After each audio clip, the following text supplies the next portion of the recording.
Chapter 1. Victoria, congratulations, your exam scores are high enough for Redwood University. You're the first person from our village to ever get into a university. We have to hang a banner, throw a huge feast, and celebrate you. Hearing Chief Evans's excited voice, Victoria Ashton felt a surge of happiness, but she said, "Chief, could we please keep my acceptance quiet for now?" As the chief looked at her, puzzled, she explained, "So many of the other educated youth didn't get in. Everyone's feeling down right now. It would be better to celebrate on the day I leave." The chief nodded eagerly. Right. A cultured person like you is always more considerate. The term starts in a month. You get yourself ready." Leaving the village committee office, Victoria looked at the slogans painted on the wall, phrases like "Education is liberation" and "A loyal heart, a ready hand," and sighed. Not far away, in the grain thrashing yard, a group of people was making sticky rice cakes. She immediately spotted a man in the crowd wearing only a military green shirt.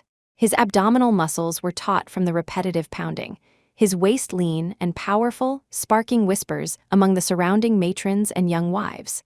The man was her husband, Sincere Marshall, company commander of the 9th Combat Regiment. He was also the real reason she didn't want the chief to announce her university acceptance. Victoria and Sincere had been promised to each other since they were children. When the Educated Youth Resettlement Program began a couple of years ago, she was sent to the remote, impoverished village of Stone Creek because of her family's politically troubled background. To her surprise, Sincere, already a company commander, had requested a transfer to be with her. Deeply moved, Victoria married him soon after. She had thought they would support each other, partners for life. But that dream shattered 3 months ago after Sincere rescued a woman named Holly Payne. Holly was another educated youth who had moved to Stone Creek with her husband and was assigned to live in the house next to theirs. For the past 3 months, Sincere had looked after Holly with exceptional care. When Holly needed to study for the university exams, he would do her share of the work to earn her work credits, just so she could study in peace. He even went to great lengths to have someone bring her review materials from hundreds of miles away. Every time he bought meat, he would cook it and give the larger portion to Holly. Victoria saw it all, every single instance, and stored it away in her heart. Each act was like a soft, dull needle pricking her soul, but she endured it. Until 2 weeks ago. Sincere had promised to take her to the examination site, but he broke his promise halfway there to help Holly.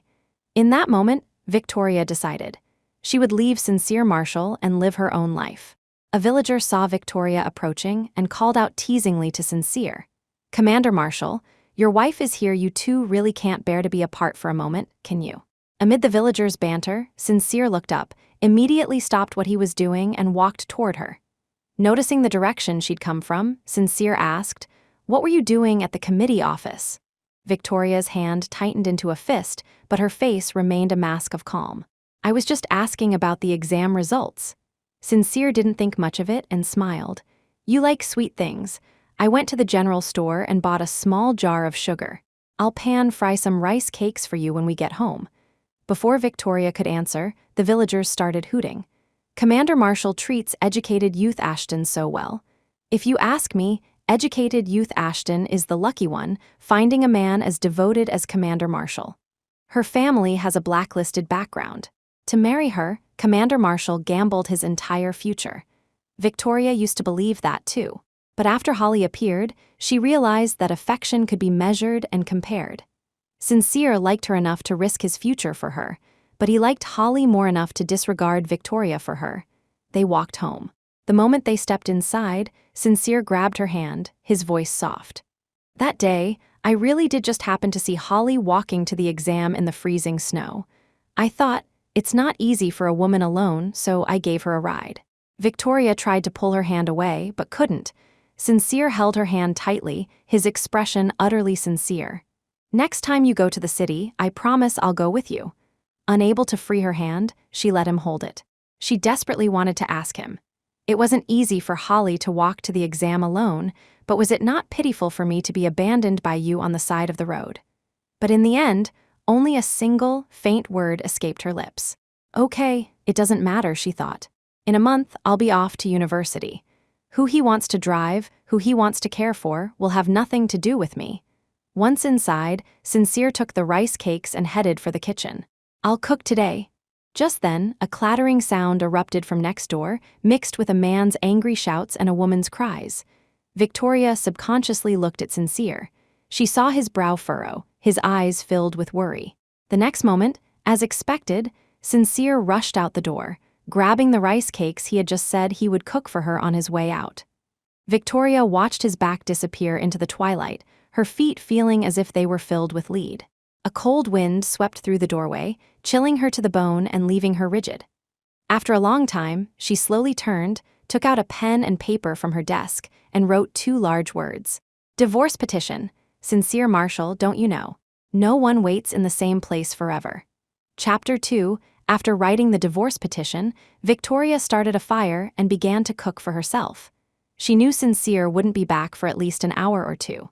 After all, this had become an almost daily occurrence over the past 3 months. Victoria had just finished her meal when Sincere hurried back. "Victoria, I'm back late. I'll go make dinner now." Then he saw the leftover food from her meal. "I was hungry, so I ate first," Victoria said, putting down her chopsticks. Her tone was flat. "You go ahead and eat." Sincere sat down, a strange look on his face. "I'm sorry.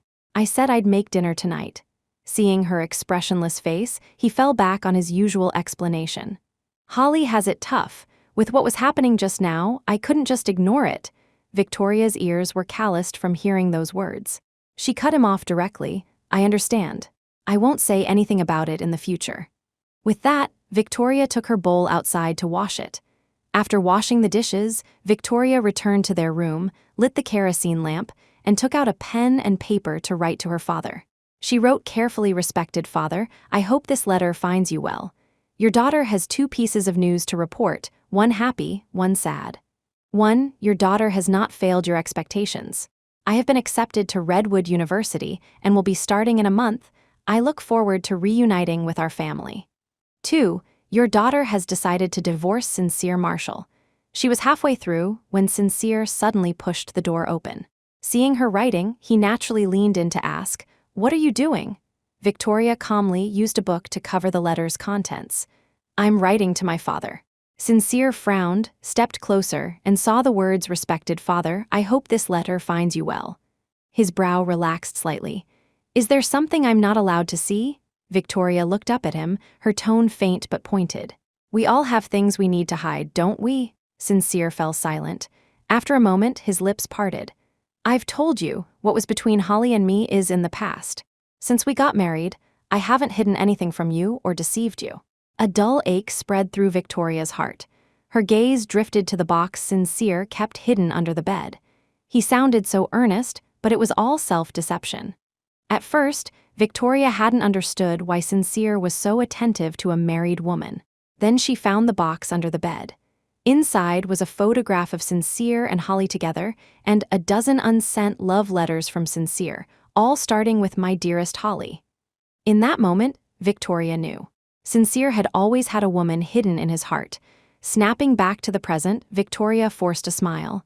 "It's late. Let's go to bed." Sincere got into bed first. Victoria placed the letter in an envelope before joining him. As soon as she lay down, she felt Sincere's arms wrap around her. His warmth enveloped her, but her nose suddenly tingled with the urge to cry. Victoria was always cold. After they married, she loved sleeping in his arms. Sincere had always held her, using his fiery warmth to heat her icy hands and feet. She had thought he loved her. Only now did she realize it was just her own wishful thinking. A few more days passed. The university admissions season across the country was coming to an end. With no acceptance letters arriving, a heavy gloom settled over the village. Victoria, however, had quietly received her acceptance letter. Chief Evans had even rewarded her with $20 and a new enamel mug and wash basin set. Victoria was carrying her things home when she ran into Sincere, who was on his way out. As they passed each other, she spoke up. "It's Saturday. Weren't you supposed to fix the furnace today?" The furnace had broken 2 days ago. Victoria hated the cold, and Sincere had promised to fix it today. Hearing her, Sincere's hurried steps paused for a moment. He said something came up.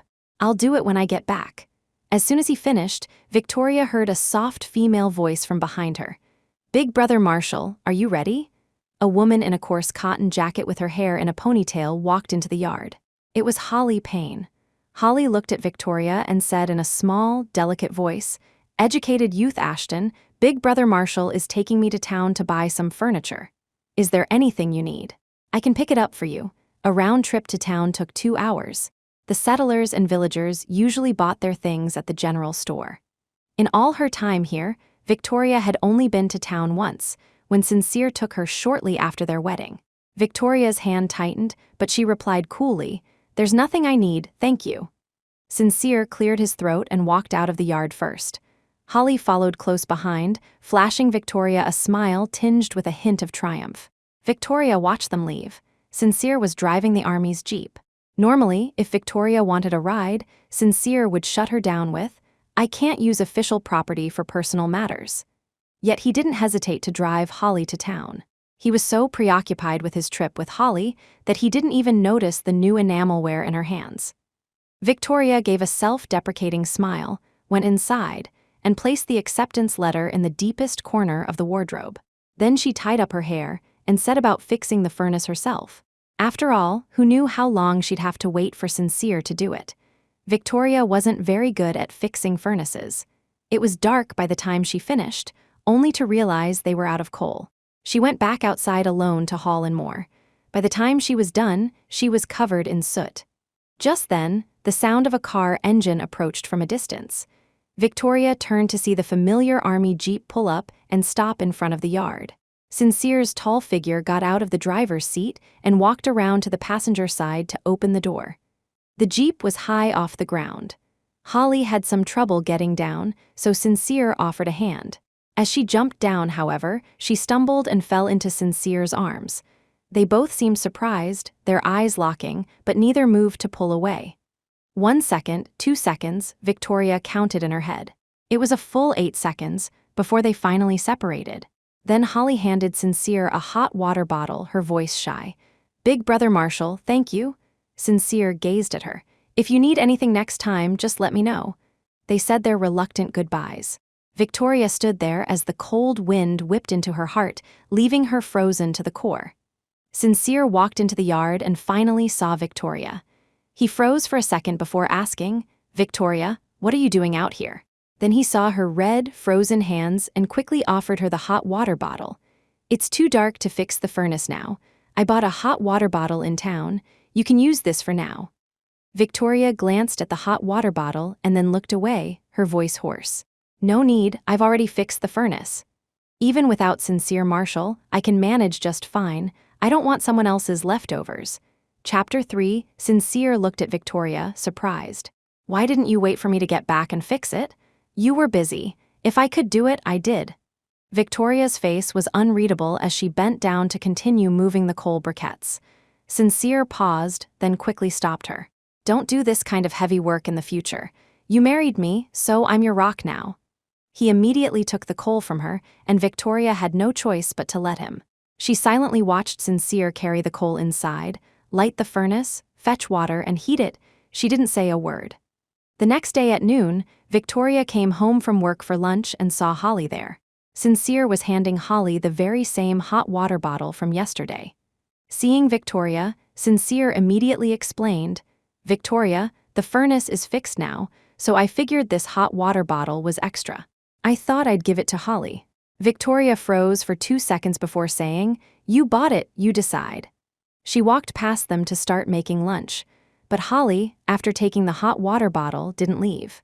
Instead, her eyes fell on Victoria's books on the cabinet. With a look of surprise, she said to Victoria, "Educated youth Ashton, you have so many workbooks your family must have sent them to you. I don't have any of these.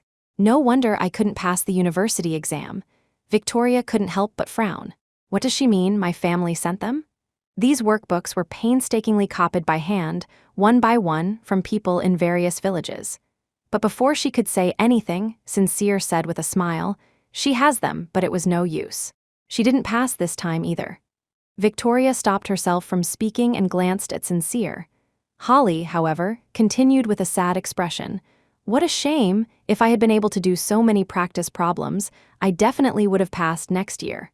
Sincere looked at Victoria, then suggested hesitantly, Victoria, why don't you give these books and workbooks to Holly?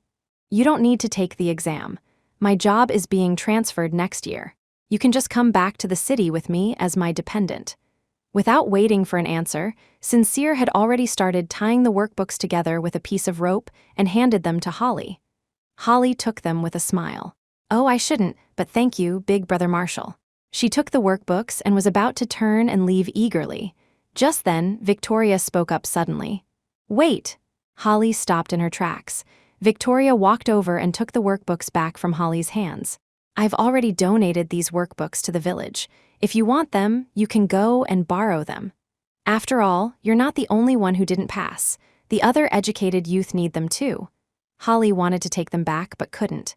With her eyes turning red, she glanced at Sincere and said, I was being presumptuous. I'll be going now. Once she left, the room fell into a heavy silence. Sincere's face was grim as he questioned Victoria, since when did you donate the books to the village?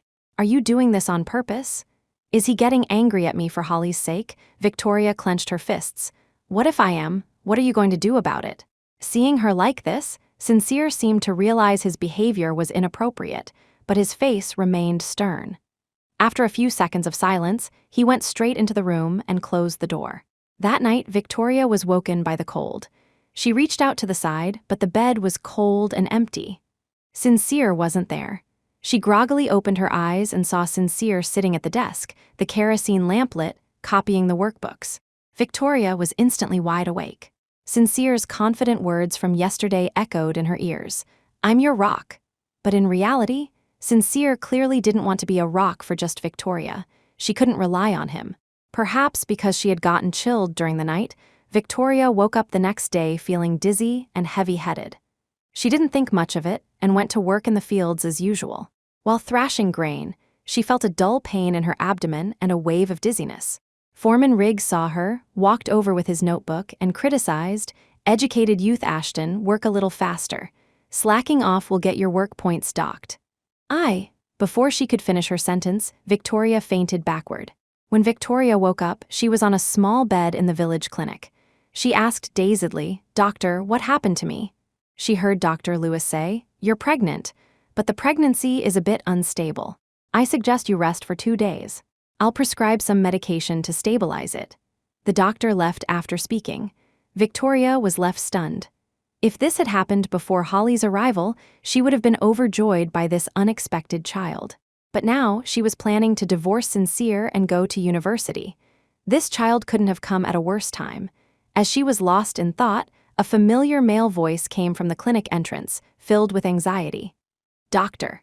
Lewis, quickly, come and see. Victoria looked up and saw Sincere rushing into the main room, carrying Holly in his arms. He placed her on the small bed next to hers. Because of the curtains separating the beds, he didn't see Victoria. A moment later, Victoria heard Dr. Lewis's voice from the other side of the curtain. This young woman is pregnant. Otherwise, she's fine. Victoria froze. Sincere and Holly also seemed shocked into a long silence. After a while, Holly's soft sobs could be heard. As she cried, she said, Sincere, can you be my baby's father? Chapter 4. Victoria's heart felt like it was being squeezed by a powerful hand, and she almost forgot to breathe. The entire room seemed to be filled only with the sound of Holly's crying. After a long moment, Victoria finally heard Sincere say, Holly, I can be the baby's godfather. Holly also changed her tune. Yes, that's what I meant too. Then her crying gradually subsided. They hadn't seemed to cross a line, yet even from behind the curtain, Victoria could feel the barely suppressed emotions between them, a torrent of feeling that could only be restrained because of their respective marriages. After the two had left, Victoria got the stabilizing medication from Dr. Lewis and went home. As Victoria approached her house carrying the medicine, Sincere, who had returned earlier, came out to meet her, supporting her by the arm. Foreman Riggs just came by and told me you suddenly fainted while working in the fields. Are you all right? Victoria's voice was calm. I'm fine. I just got a little chilled last night. I just saw the doctor. Sincere immediately helped her sit down. Then I'll go boil some water for you to take your medicine. He then walked out. Victoria stared at the kettle on the table. He was going to boil water, but forgot to even take the kettle. Just how distracted was he? He expressed concern for her, but compared to the frantic way he had rushed Holly to the clinic, it all seemed so insignificant. For the next few days, Victoria noticed Sincere seemed somewhat lost and dejected. It's because his beloved white moonlight is pregnant with another man's child, and his heart is breaking, Victoria thought. Victoria saw it all, and every detail was etched into her heart, carving scars that could never be forgotten. A few days later, Victoria took the cotton she had saved to the general store to have a craftsman fluff it into a new quilt. She planned to take the new quilt with her to university. After weighing it, the craftsman said, "There's enough for one 8-pound quilt, with some left over." Victoria looked at the leftovers and said, "Then, sir, could you use the rest to make a small blanket for me? The kind for a newborn baby." She arranged to pick up the quilts in 3 days and was about to leave. But unexpectedly, she ran into Sincere and Holly again. They were talking about something, both smiling.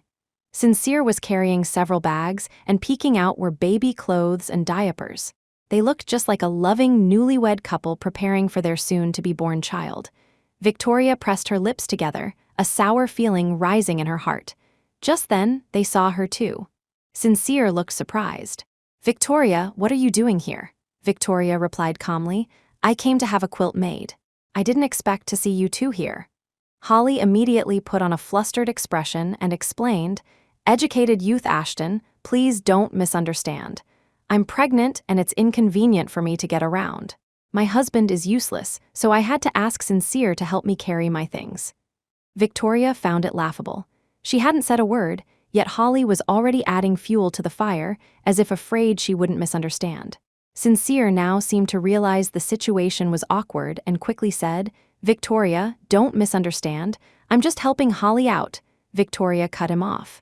"I haven't misunderstood anything." Sincere's heart was with Holly. How could she possibly misunderstand that? Sincere's words caught in his throat. He glanced awkwardly at the things in Victoria's hands and reached out to take them. "Let's go back together then." Victoria saw his hands were full of Holly's things, and he showed no sign of putting them down, so she picked up her own things. "No need, I can manage." She turned and walked ahead. At that moment, she made a firm decision in her heart. She would not tell Sincere about the pregnancy. She would raise this child on her own. 3 days later, Victoria picked up her 2 new quilts. She carefully used the best fabric in the house to make a cover for the small blanket. She thought that when the baby was born next year, it would be ready to use. But to her surprise, the next day, Victoria discovered the small blanket was missing. She immediately went to ask Sincere, "Where is the small blanket that was in the cabinet?" Sincere looked completely baffled, then replied with righteous indignation, "I saw it was a baby blanket. Since we don't have a child anyway, and Holly needs one, I gave it to her. I've already promised to be the godfather to the baby in her belly. That makes you the godmother. It's just a blanket." Godmother. Victoria clenched her fists. Without a word, she rushed next door and happened to see Holly putting the small blanket into a cabinet. Victoria went up and grabbed the blanket. "Give it back, this isn't yours." Holly was stunned for a moment but didn't let go. "Sincere already gave it to me." As they struggled over it, Holly suddenly let go. Victoria slammed into the wall with a thud and passed out. When Victoria woke up again, she was met with Sincere's overjoyed gaze. "Victoria, why didn't you tell me you were pregnant?" Chapter 5. Victoria's heart seized. She never imagined Sincere would find out after all. Victoria remained silent for a moment before finally saying, "I wasn't entirely sure before, so I didn't tell you. The doctor said you can't be agitated. I'm sorry, I wasn't taking good enough care of you." Sincere didn't notice her strange demeanor. He took her hand, his voice filled with happiness. "Do you know, Victoria, we're having a baby. I'm so happy." Victoria looked at his joyful face, but her own heart was heavy with worry. She closed her eyes and pretended to sleep. After resting for a while, they prepared to go home. Standing outside the clinic, Sincere suddenly crouched down in front of her. "Get on, I'll carry you." Victoria was taken aback, but eventually she climbed onto his back. Lying on his back, Victoria watched their 2 elongated shadows merge on the ground, her feelings a complex tangle. As they approached home, Victoria saw Holly waiting in their yard from a distance. Before she could react, Sincere set her down. Victoria's heart sank. Is he afraid of Holly seeing him carry me? As she was thinking, Holly walked up to her, a look of apology on her face. Educated youth Ashton, are you all right? I'm so sorry, I really didn't mean it. I shouldn't have let go. Tears welled up in her eyes as she spoke. Before Victoria could say a word, Sincere spoke up. It's not your fault, it was an accident. Besides, Victoria and the baby are both fine. Victoria clearly saw Holly's expression stiffen when she heard she was pregnant. Then, Holly forced out a dry, "Congratulations." Holly then said, a wistful look on her face, "Sincere, when we parted ways, we were only 16. In the blink of an eye, we're both about to become parents." After she said it, she immediately looked at Victoria with embarrassment. "I'm sorry, educated youth Ashton, I was just feeling emotional. Sincere and I are long over. Please don't misunderstand." Victoria instinctively looked at Sincere. He looked shocked, clearly not expecting Holly to bring up their past. His lips moved, but in the end, he remained silent. Victoria wanted to laugh but couldn't. Finally, she slowly turned her gaze to Holly. She understood that Holly was trying to provoke her, to make her lose her composure. If this had been a month earlier, perhaps she would have. But now, even bothering to argue would make her feel pathetic. Victoria answered bluntly, "I'm not." With that, she walked past them and into the house. Not long after, Sincere followed her in. Seeing that Victoria wasn't saying a word, he carefully chose his words to explain, "Victoria, Holly, and I used to be classmates, but we haven't seen each other since middle school graduation, I swear it." Victoria listened quietly. If she hadn't found that box, seen their intimate photo, and the dozen unsent love letters from Sincere, she might have actually believed him. What's the point of this self-deception? Victoria, growing impatient, cut him off. "Just be discreet. Don't let the villagers gossip." Sincere's words caught in his throat. He stared at her, stunned. Although Victoria was being understanding and didn't seem to mind, he felt an inexplicable discomfort in his heart. The next day, when Victoria got up, she saw Sincere sitting in the yard, flipping through a dictionary. Victoria paused and instinctively asked, "What are you doing?" "I'm picking a name for our child." Sincere looked up, his eyes smiling. "How about Ian?" I looked through the entire dictionary to pick it. This image of a doting, silly father gave Victoria a fleeting sense of unreality. Just then, Holly walked into the yard with 2 eggs. "That's a great name, educated youth Ashton. I'm so envious of you. Not like my husband, who's never around and isn't very educated. He wouldn't even know how to pick a name. He doesn't have to. My godson's name will be Wyatt." Sincere blurted it out. It was as if he had repeated it in his mind countless times. Victoria found it truly ridiculous. Wyatt. Did he also want the child to have the surname Marshall? That afternoon, Sincere went out, leaving Victoria at home alone. Chief Evans came to the house with an old hen. He got straight to the point. "Educated youth Ashton, I heard you're pregnant. I brought you an old hen. You need to build up your strength." "Thank you, Chief." Victoria took the hen and poured him a cup of tea. Chief Evans sat down, a worried look on his face. "Will being pregnant affect your studies? Should you discuss it with Commander Marshall and maybe take a year off? Wait until after the baby is born?" Victoria understood what the chief was worried about.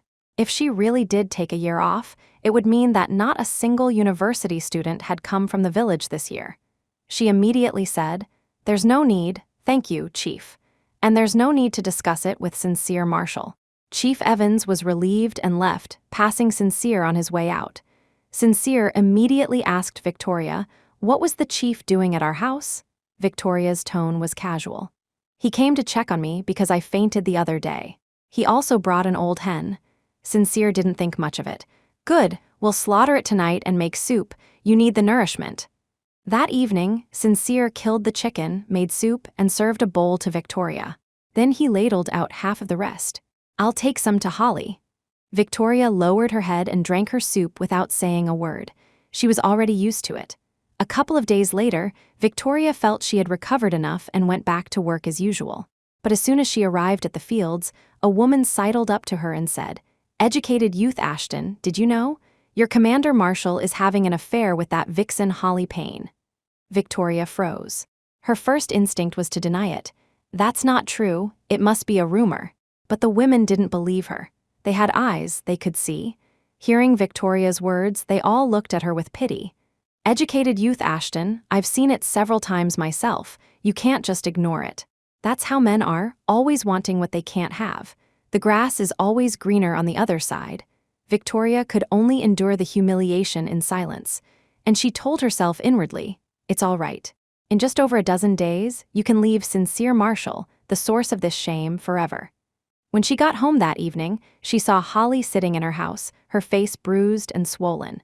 Before she could say anything, Sincere looked at her coldly and asked, Victoria Ashton, were you the one spreading rumors about me and Holly in the village? Chapter 6. Victoria was stunned. What? Before she could understand, Holly grabbed her hand and pleaded. Educated youth, Ashton, Sincere and I are truly innocent, please. Go and explain to my husband for me, or he'll beat me to death. The way she said it made it sound as if Victoria had deliberately spread the rumors just to get Holly beaten. Victoria looked at Holly's bruised body but felt strangely devoid of pity. She spoke calmly, why would I spread rumors about you two? If my husband is having an affair, wouldn't I be the one who's humiliated? Holly was instantly silenced. Victoria then turned to Sincere. If you have a clear conscience, you have nothing to fear. If you two are truly innocent, why be afraid of what others say? Before she could finish, Holly burst into sobs. Stop it! Sincere immediately cut Victoria off, his voice urgent. Holly has already been hurt so badly, how can you still say such things? Do you have no compassion at all? Victoria's words were all stuck in her throat, unable to be swallowed or spat out. The hand at her side clenched into a fist. Holly then turned to Victoria and said, Educated youth, Ashton, I know you're unhappy that I'm always troubling Sincere. But my life is hard. I was forced to marry a man like that. This is my lot in life. Then she threw herself into Sincere's arms and began to cry uncontrollably. Sincere didn't push Holly away. He comforted her and walked her home. Victoria stood there, feeling utterly cold. That night, Sincere returned very late. Victoria was lying in bed. Sincere suddenly moved closer, a source of warmth behind her. She didn't move. Sincere's soft voice came. The matter has been cleared up. The rumors were spread by those women in the village. It has nothing to do with you. Victoria, I misunderstood you. I'm sorry. Victoria didn't speak. She heard Sincere continue, but you should have gone out and stopped those rumors. They would have believed your explanation. That way, Holly wouldn't have been beaten for no reason. Victoria opened her eyes. The night was dark and cold. In that moment, her heart was colder than the long winter night. The days seemed to quiet down. For some reason, the villagers suddenly stopped talking about him and Holly. Sincere also became busier. Besides his duties with the army, he spent every day revolving around Holly. He would take Holly to the clinic to see the doctor, help her chop firewood and make charcoal, and even take her to the next village to see a movie being shown to the countryside. To Victoria, his only explanation was, well, I am the baby's godfather. Victoria always just watched their backs as they left. Sincere would walk in front of Holly, blocking the oncoming wind. It seemed even his body subconsciously protected her. Another week passed, and the sun finally came out for a rare appearance. Victoria was putting out chili peppers to dry. Just then, Holly suddenly shouted from next door, Oh no, educated youth, Ashton, I've fallen, can you come and help me up? Victoria paused for a moment but went over anyway. But when she entered the house, she didn't see Holly. Squeak, the door behind her suddenly slammed shut. The room was plunged into darkness. Victoria's right eye twitched uncontrollably.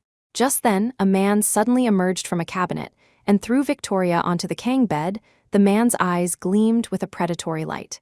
Holly Payne didn't lie to me. She really did lure you over. Your man is messing with my wife, so I'm going to let him have a taste of what it's like to have a tramp for a wife. Rip, Victoria's cotton jacket was torn open. The man's hands roamed all over her body. Victoria was terrified. Filled with a mixture of grief and anger, as the man leaned down, she grabbed a bottle from the head of the bed and smashed it over his head with all her might. Crack! A loud noise. The man was knocked out cold and collapsed. Blood covered his face. Victoria was petrified. Just then, Holly's voice sounded from outside the door. Friends, neighbors, you have to help me. I'm a pregnant woman, and some tramp from who knows where is trying to steal my husband. She's even got him beating me all the time. As she spoke, Holly pushed open the door. She let all the villagers see the scene inside. She looked at Victoria with a shocked expression and said, Educated youth Ashton, how could you be the one trying to steal my husband? Chapter 7. The neighbors and several educated youth rushed in, pointing at Victoria, who was disheveled with her clothes torn. Heavens, it's educated youth Ashton, how shameless. Wait, that's not right. The man's face is covered in blood. A roaring filled Victoria's ears. Panicked and frightened, she instinctively pulled a quilt over herself. But Holly strode forward, yanking the quilt away to prevent her from hiding, and accused her with tear-filled eyes. Educated youth Ashton, I never thought you. How could you do this to me and Sincere? Her eyes were tearful, her expression one of deep shock, but Victoria saw the triumph in their depths. Just then, the man woke up, clutching his head. Seeing the situation, he immediately scrambled to Holly's side, crying and confessing, Holly, she seduced me, I lost control for a moment. I'm sorry, I promise I'll be good to you and the baby from now on. His heartfelt cries completely swayed the onlookers' opinions toward Holly. I always knew Victoria Ashton was no good. With her family's bad background, what else can you expect from her upbringing? When she first came here, I saw her hanging around the male educated youth. What a hussy. A woman like that will never get to go back to the city. The piercing words rained down on Victoria like heavy stones, threatening to crush her. Victoria's ears were ringing. She suddenly stood up. To the astonishment of the villagers, she rushed to the kitchen and grabbed a cleaver. Everyone was terrified. Holly shrieked, "What are you doing?" Victoria, cleaver in hand, charged toward the man. "Since you want me dead, then none of us will live." The man instantly dropped to his knees, so scared that he pointed at Holly and shouted, "It was her, yes. It was Holly Payne who told me to do it. If you're going to kill someone, kill her first." The surrounding educated youth and villagers immediately turned to look at Holly with strange expressions. Holly shook her head in a panic. I didn't." Then, before anyone could react, she bolted out the door. Everyone chased after her. Victoria followed. She saw Holly run straight to the riverbank, crying out, "Since no one believes me, I'll die here to prove my innocence." Victoria watched with a cold expression. She didn't believe for a second that Holly would actually kill herself. However, the people around her believed it. "Oh my, she's really going to jump into the river and kill herself. This must be a misunderstanding. That scoundrel was probably lying. Educated youth Holly and educated youth Ashton must both be innocent." "Educated youth Ashton, you should go and talk to her. It would be terrible if someone actually died." Before Victoria could say anything, she was pushed forward by the crowd toward Holly. She said coldly, "If you have the guts, then jump." Holly looked at the crowd and cried out, "Educated youth Ashton, please believe me. I really didn't do such a thing then." Holly whispered to Victoria, "So what if it was me? I did it on purpose. If it weren't for your arranged marriage with Sincere, he would have married me, and I wouldn't have been forced to marry that good-for-nothing lout." Victoria finally understood. Just then, Holly glanced behind Victoria and said, "I'll make you face reality. Your man cares more about me."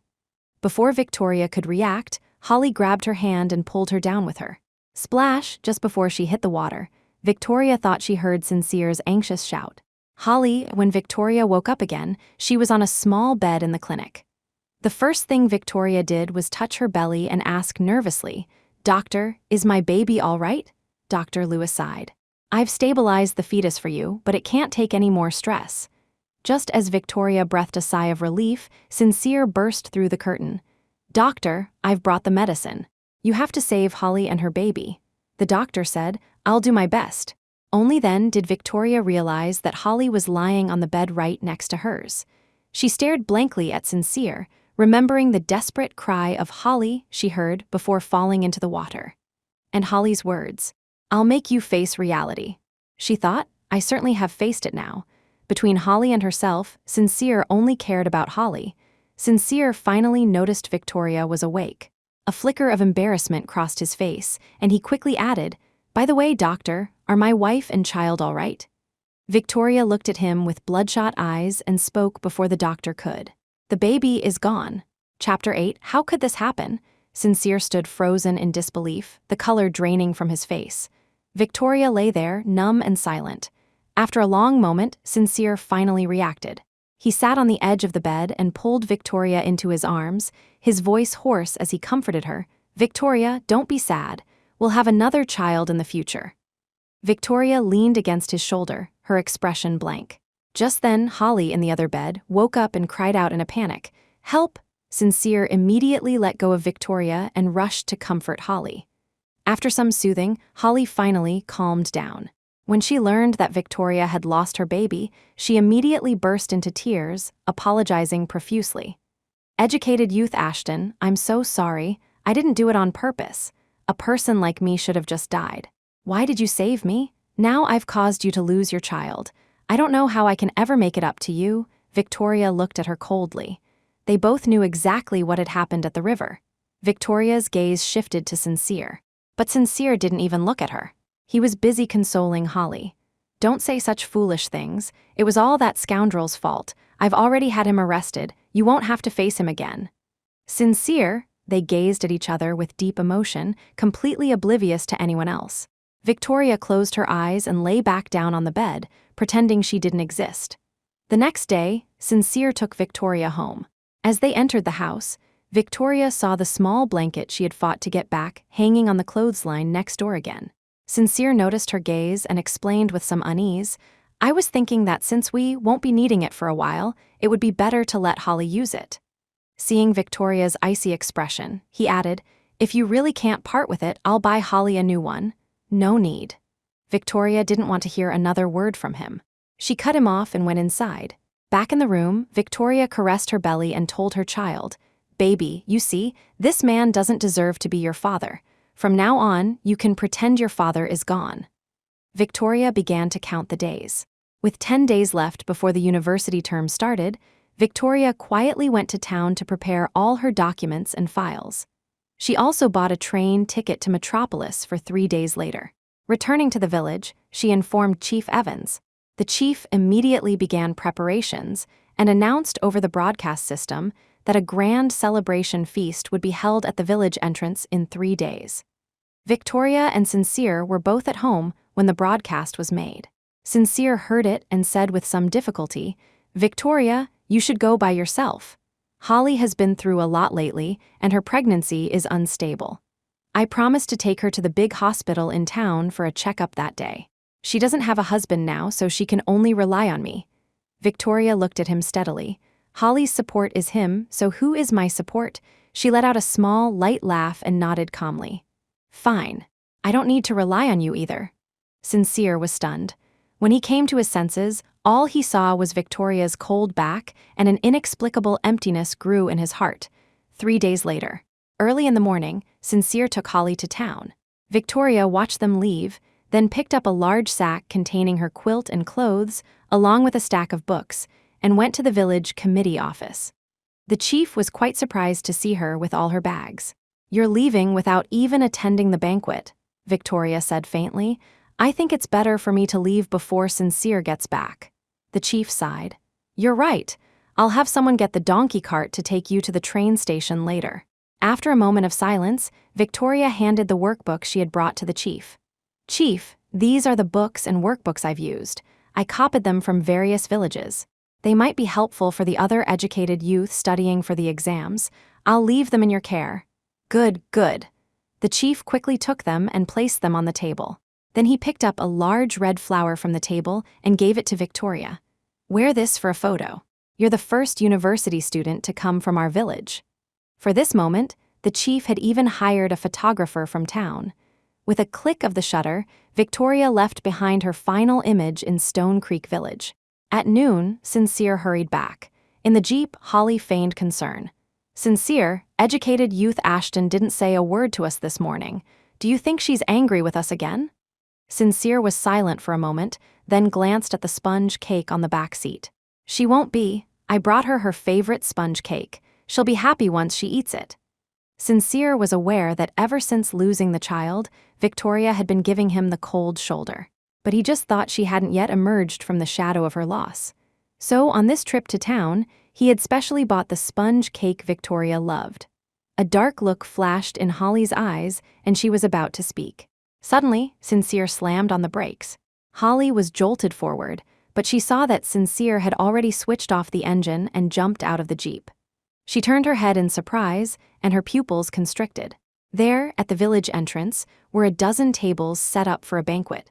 Above them hung a huge banner that read, "Warmly congratulating our village's comrade Victoria Ashton on her acceptance to Redwood University." Chapter 9, Sincere, pushed through the cheerful crowd of educated youth and villagers who were enjoying the feast and walked up to Chief Evans. He asked in disbelief, "Chief, what is all this?" The chief looked at him. "It's exactly what you see. We're celebrating educated youth Ashton's acceptance to Redwood University." Before Sincere could process this, the chief produced a letter. "Also, she left this for you. You need to sign it." The chief unfolded the letter as he spoke. 4 elegant, handwritten words met Sincere's eyes. Divorce petition. Sincere stood there, stunned, his mind a complete blank. He couldn't understand how things between them had gotten to the point of divorce. "I'm going to find her." Sincere folded the divorce papers and was about to head home. The chief stopped him. "Don't bother chasing her. Educated youth Ashton is already on the train by now." Sincere's steps faltered, his mind a void. The chief stared at him intently. "I've heard the rumors about you and Holly Payne. As for this divorce, I support it wholeheartedly. You should just sign it." Sincere frowned and retorted, "Chief, you said it yourself, they're just rumors. Holly and I are innocent." The chief waved his hand, cutting him off. "Don't give me that. Innocent. Well, I've never seen a married man ignore his own wife at home to dote on someone else's." He glanced at Holly standing next to Sincere and snorted. "And I've never seen a decent woman who, knowing a man is married, doesn't know to keep her distance. In the old days, that was grounds for being drowned in a pig cage." Holly looked on the verge of tears. Sincere's hands, hanging at his sides, clenched into fists. He lowered his head and said nothing. He stood at the village entrance for who knows how long, the cold wind whipping against him, nearly freezing him stiff. Only then did he finally react and start walking toward home. "Sincere!" He didn't even respond to Holly's call. Sincere ran home to find the main gate locked from the outside. The panic in his heart grew. He took out his key and opened the lock. Squeak! As he pushed the door open, a wave of silence washed over him. The room had been tidied. The books that used to be on the cabinet were gone. The cabinet was clean. The furnace showed no signs of recent use. Sincere's brow furrowed deeply. He went into the bedroom. The wardrobe where her clothes were kept was empty. The dressing table that Sincere had specially built for Victoria was now completely bare, with no trace of her left. It was as if Victoria had never lived in this house at all. Only at this moment did Sincere feel a sense of reality. Victoria had truly left him without so much as a word. Sincere's heart was filled with bitterness. Suddenly, he heard footsteps outside. He turned his head with a flicker of hope. "Victoria," but when he turned, he saw Holly. His expression darkened. "It's you." Holly looked around, confirming that Victoria was really gone. A hint of triumph flickered in her eyes, but she quickly masked it. "Sincere, I'm sorry. Is Victoria angry with me? She left without even saying goodbye to you. I can go and explain to her. If she's going to blame someone, she should blame me." But Sincere, instead of agreeing with her as he used to, simply said, "I want to be alone." Holly bit her lip, a flash of annoyance in her eyes. In the end, she said nothing and left. After she was gone, Sincere immediately wrote a letter to Victoria, asking her why she had left without a word, telling her he wouldn't divorce her, and finally, telling her he would be transferred back to Metropolis in 2 years and would find her. While waiting for a reply, Sincere lived his life as usual, going to the post office every day after half a month had passed. He hoped for a reply, but the answer was always the same: "No mail for you." Sincere returned home disappointed every time. One day, on his way home, disappointed again, he passed by the vegetable fields and saw Holly with a few other village women. She was about to pick some vegetables when one of them pushed her away, laughing. "There's that vixen, the one who broke up a perfectly good marriage. I knew she was no good from the start. Haven't you noticed Commander Marshall hasn't even spoken to her these past few days?" After they finished, the women all left, leaving Holly standing there with her basket, looking incredibly wronged. A sense of guilt rose in Sincere's heart. He had been so preoccupied with Victoria these past few days that he had neglected Holly. How difficult her life must have been during this time. He was about to go over and help, but he suddenly stopped in his tracks. Chapter 10, he saw Holly walk over and trample the vegetable plots of the women who had just been talking about her. Her face contorted with a viciousness he had never seen before. Sincere stood frozen, in utter disbelief. Just then, Holly turned and her eyes met Sincere's dark gaze. Her heart skipped a beat. "Sincere, when did you get here?" Sincere's deep gaze fell on the uprooted and trampled vegetables on the ground. "Why did you do that?" Holly followed his gaze and saw her masterpiece. She explained frantically, "Sincere, it was those village women. They were insulting me, and I couldn't take it anymore. My life is already hard enough, and now I don't have a man. If I'm not strong, I'll be bullied to death." Sincere said nothing. Holly couldn't tell if he believed her explanation. She watched as he silently bent down and began to restore the vegetable patch she had destroyed. After he finished, Sincere turned to leave.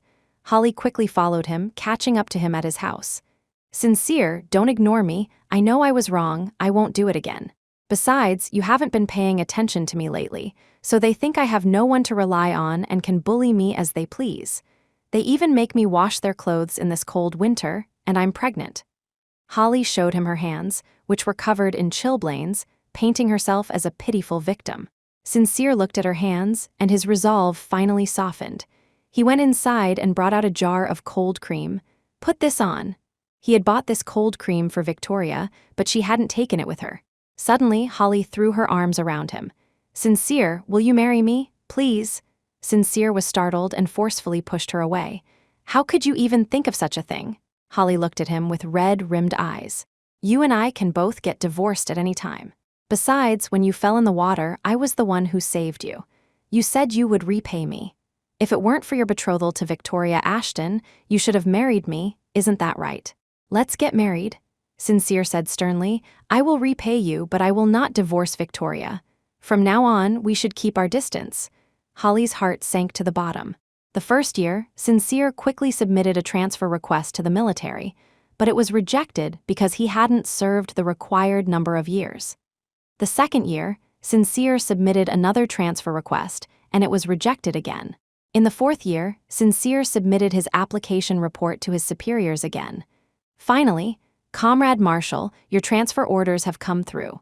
You are now officially transferred to the Metropolis Military Region, promoted to Regiment Commander of the Combat Regiment." Sincere couldn't wait to get to Metropolis. For 4 years, Sincere had repeatedly submitted transfer requests to his superiors. Finally, he could return to Metropolis. He had also sent many letters to Victoria, but she had never replied to a single one. 4 years without seeing her. "Victoria, how are you now?" Back in Metropolis, Sincere found out that Victoria was in the biology department at Redwood University. He bought a bouquet of flowers, put on his military uniform, and went to Redwood University, looking sharp and full of spirit. He walked through the scholarly campus, seeing many people taking pictures in their class groups on the sports field or the lawn. There were banners that read, "Warmly celebrate the graduation of the class of '78, marching towards society." Some people were carrying their luggage, leaving on tricycle carts. The atmosphere was lively. After walking for a long time, Sincere still couldn't find the biology department. He stopped and asked a random student, "Excuse me, could you tell me where the biology department is?" Just as he finished speaking, Sincere heard a female voice say, "Come on, Victoria, let me take a solo picture of you." "Stand here." Victoria's familiar voice reached his ears. In an instant, the blood in Sincere's veins froze. He stiffly turned his head and saw a familiar and beautiful figure standing in the sunlight. Chapter 11, a tide of longing washed over him. Sincere greedily gazed at the familiar yet strange figure in the sunlight. He hadn't seen her in 4 years, and he felt she had changed. Her smile was bright and radiant. He couldn't even remember the last time he had seen such a bright smile on her face. Just as Sincere was about to step forward, he saw a refined man in a black suit move faster, approaching Victoria with a bouquet of yellow flowers. The man smiled and said, "Junior, congratulations on your graduation." Sincere's steps faltered. He saw Victoria accept the flowers, and the two of them exchanged a smile. "Thank you, Senior." The female student taking the picture teased, "Senior, Victoria is finally graduating, and your job assignment is in the same unit as hers. You've waited long enough, haven't you?" Victoria and her senior exchanged a glance, then she shyly looked away. "Senior, let me take a picture of you two together." Victoria didn't deny it. Holding the flowers, she gradually moved closer to the handsome, refined man. What a harmonious scene. Sincere's face instantly turned cold. He could no longer hold back and stepped forward, blocking the camera lens. Victoria was stunned to see Sincere, and the smile on her face froze. They stared at each other. The student taking the picture came forward and said to Sincere, "Hey, comrade, you're blocking the lens. Who are you looking for?" But Sincere walked straight to Victoria with his flowers. "Long time no see." Then, to the astonishment of the other two, he stood next to Victoria and introduced himself. "I'm Victoria's husband, Sincere Marshall." In an instant, the expressions of the other three people changed. As if he hadn't seen their faces, Sincere handed the flowers to Victoria. "Congratulations on your graduation. I've been transferred back to Metropolis. We can finally be together again." Victoria never expected Sincere to come looking for her. She stared at him blankly, not taking the flowers. She glanced at her senior, Stephen Sinclair, feeling a faint sense of nervousness. But Stephen said, "I heard from my junior that you two had a difficult relationship and got divorced." Sincere retorted, "We had some misunderstandings before. Once we clear them up, we'll be fine." Victoria slowly let out a breath. "Senior, I'd like to talk to him alone." Stephen and the other student tactfully left. Only Sincere and Victoria were left. Sincere had wanted to pour out his longing for her, but what came out of his mouth was, "You and your senior seem very close." Victoria tried to remain calm. "Senior has taken good care of me over the years." Sincere said possessively, "Stay away from your senior from now on." Victoria couldn't help but laugh. "See? Men understand everything in their hearts. He could take care of Holly, but now he couldn't stand to see another man by her side." Victoria's eyes were cold. "Sincere Marshall, what right do you have to order me around? You should sign the divorce papers as soon as possible."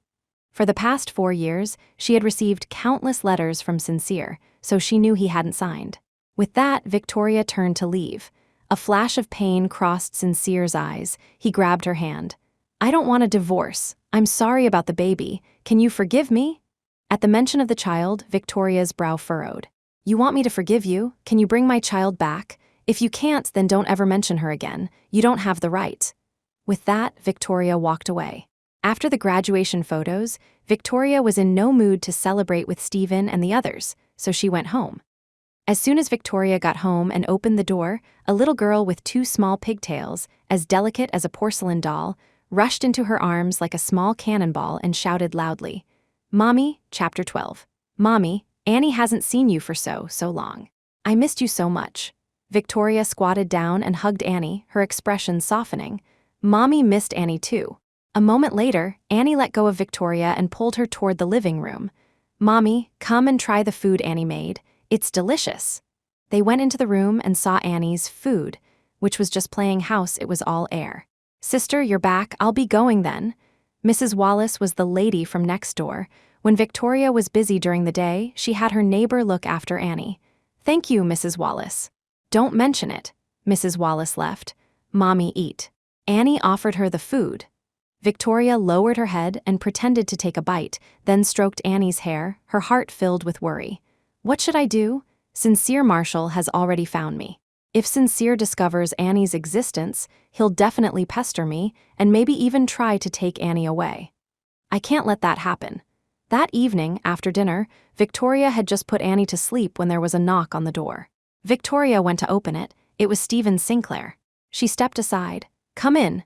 Stephen looked around, made sure no one saw him, and then came in. He asked familiarly, "Is Annie asleep?"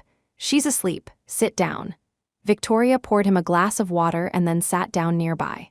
For a moment, they were both silent. Finally, Stephen spoke first. "Victoria, are you all right?" Victoria knew he was asking about her encounter with Sincere. She shook her head. Stephen suddenly took her hand. "Victoria, no matter what, I'll be by your side." Victoria didn't pull her hand away for a moment. She looked up, and their eyes met.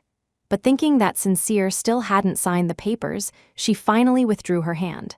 "Senior, he still hasn't signed for the divorce." Stephen frowned and said, "If you want a divorce, I can introduce you to a good lawyer." "Okay." Victoria then added, "Senior, I lied to him back then that I lost the baby. Actually, Annie is fine. I don't want Sincere to know about Annie. Don't worry." After they talked, Victoria walked Stephen to the door. The next day, Victoria went to work at her new job, a biopharma research institute. But she hadn't been at work for a day before she was called into the office. "Miss Ashton, you are clearly married, so why did you fill out your form as unmarried?" At university, Victoria had used unmarried status and it hadn't been checked. Her colleague asked, "This affects benefits and compensation. Are you unmarried or married?" Victoria replied, "I will resolve this as soon as possible." That afternoon, Victoria went to Sincere's unit to ask him for a divorce. Sincere still refused. "If you don't agree, I'll take it to a court-martial." "Sincere, Marshal, I'm not the one at fault. The people in the village back then all saw what you and Holly Payne were doing." With that, Victoria turned to leave. Sincere grabbed her and pulled her into his arms. "I don't want a divorce. Let go of me," Victoria struggled. Sincere's voice was choked with emotion as he pleaded, "I was too impulsive last time." "I'm sorry, Victoria. I've really missed you all these years. I wrote you countless letters, and in every one I was thinking of you. Every day without you, I missed you. I can't live without you. I love you." Hearing these words, Victoria gradually stopped struggling. But suddenly, thud, something hit Victoria on the head, accompanied by a little boy's voice. "You vixen, let go of my daddy." She pulled away from Sincere's embrace and turned to see a little boy of about 3 at the door. He looked vaguely familiar. She frowned, then heard a familiar female voice. "I'm so sorry, my son doesn't know any better. Are you all right?" It was Holly Payne, Chapter 13. Holly also saw Victoria and was shocked. "Victoria Ashton?" Victoria looked at Holly, then at the child, and instantly understood. Holly was a rural resident. The only way she could be in Metropolis was because of Sincere Marshall. Sincere really did take good care of Holly. Victoria looked down at the little boy.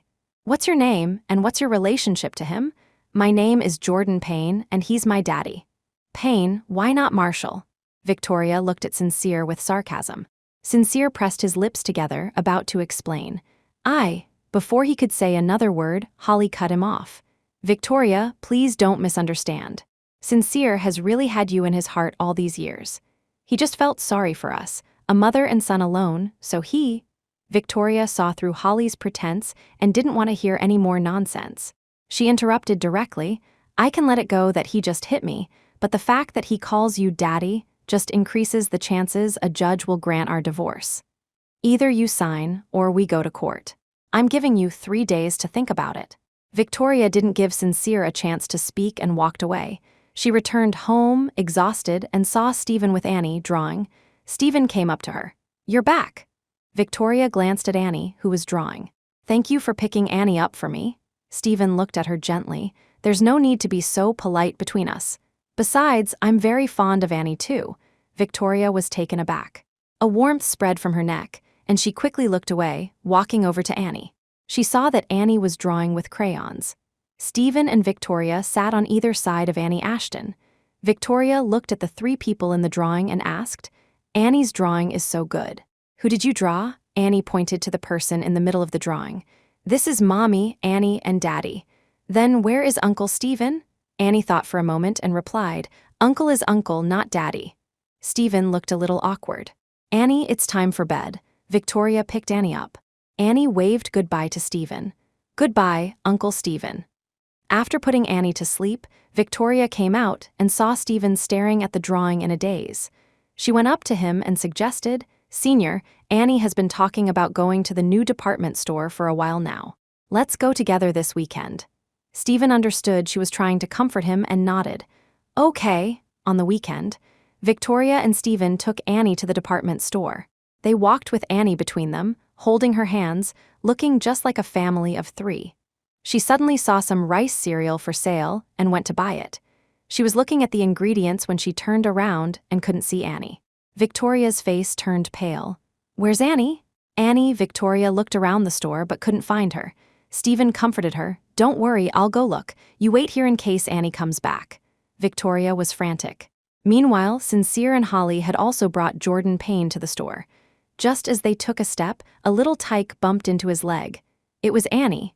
They stared at each other, wide-eyed. Annie tugged on his pants and said in a sweet, childish voice, "Mister, have you seen my mommy?" Sincere was surprised that the child wasn't afraid of him.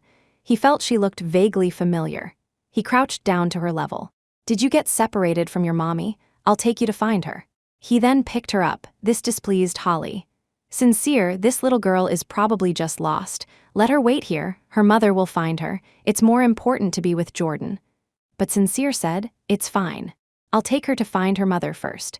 A mother would be so worried if her child was lost. Yes. Victoria was waiting in the same spot when she suddenly saw a man holding Annie. Her attention was so focused on the child that she didn't notice the man holding her was Sincere. She thought he was a kidnapper. In an instant, her blood ran cold and she rushed forward. Let go of Annie. She snatched Annie from him and held her tightly in her arms. Mommy. They hugged each other, and Victoria was lost in the joy of being reunited. Then Sincere's incredulous voice came. Victoria Ashton, don't you think you should explain who Annie's father is? Chapter 14. Victoria's entire body went rigid. Sincere was also stunned. The child had called her Mommy in a sweet, childish voice, but he had heard it clearly. That was her child. The child looked to be about 3 years old. If the child from back then had been born, she would be about this age. Could it be that the child was never lost? That she had lied to him? She was disappointed in him, so it wasn't impossible that she would lie.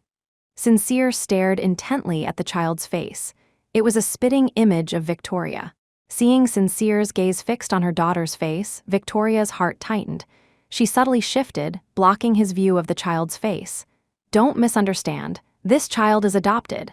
Really? Sincere didn't believe it. He had been a soldier for many years and was now, at 30, a regiment commander leading a regiment of 5,000 men. His intuition and observational skills were top-notch. He just couldn't bring himself to believe what Victoria was saying. Annie's dark eyes, like grapes, sparkled as she looked up at Sincere curiously. Mommy, who is this mister? Victoria pressed her lips together and said nothing. She couldn't answer her daughter's question. She couldn't just say, this is your biological father. Just then, Sincere crouched down to be at eye level with Annie, his tone gentle. Your name is Annie, right? I'm your daddy. Annie's cute little face scrunched up, her grape-like eyes filled with confusion. In her 3 years of life, there had only ever been Mommy. The word daddy had never appeared. Victoria, however, was terrified, thinking Sincere had discovered something. She quickly pulled Annie away and looked at Sincere coldly. You are not Annie's daddy. Don't talk nonsense. Sincere's sharp, hawk-like eyes locked on her. I am your husband, your legally married spouse. Your daughter, can't she call me daddy? So that's what Sincere meant. Victoria's tense heart relaxed, and she let out a low laugh. Commander Marshall, you really do love playing the father figure as always. I'm not. Just as Sincere was about to say something, a familiar female voice came from behind him. Sincere, wait for me and Jordan. Hearing that voice, Victoria felt an almost Pavlovian response, a surge of anger welling up inside her. The owner of that voice was Holly Payne. Sure enough, a moment later, Holly appeared, wearing a white dress and holding the hand of a 3-year-old boy, hurrying over. She came up to Sincere, slightly out of breath. Sincere, did you find the child's mother? Jordan is making a fuss about wanting to play with the spinning tops. Her words trailed off. Holly's gaze met Victoria's, and a look of terror flashed in her eyes, but she quickly concealed it. This is your daughter. Victoria Ashton has a daughter. Could it be Sincere's? But wasn't that little wretch lost back then? Victoria was utterly disgusted by her and ignored her. Just then, Stephen returned. I've notified the mall staff. Then he saw Annie in Victoria's arms. Annie's been found. Victoria looked at the newly returned Stephen and said, let's go.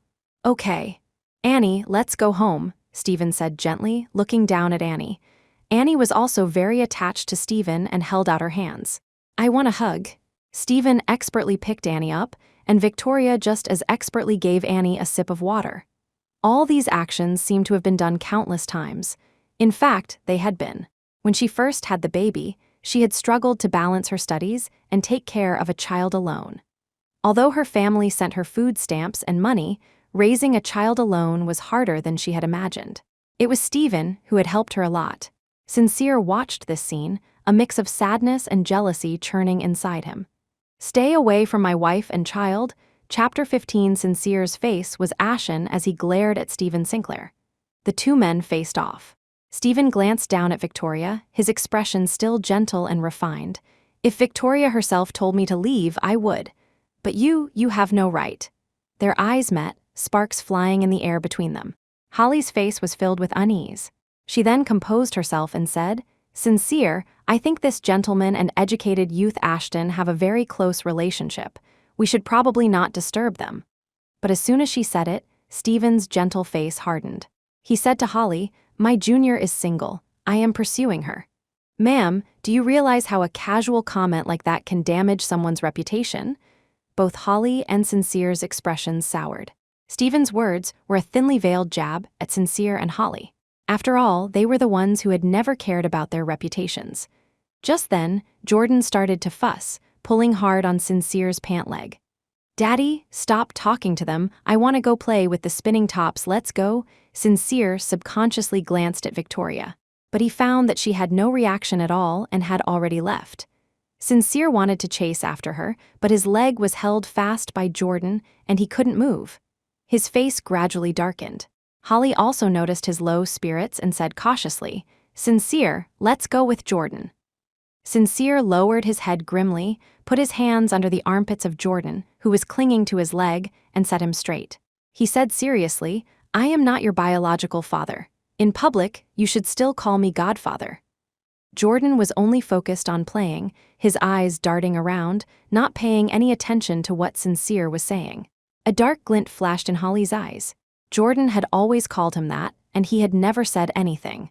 But now that Victoria had appeared, he suddenly started caring about a title. "Sincere, Jordan is still young. You've practically raised him since he was a baby. He only recognizes you as his father." Holly crouched down and secretly pinched her son's flesh.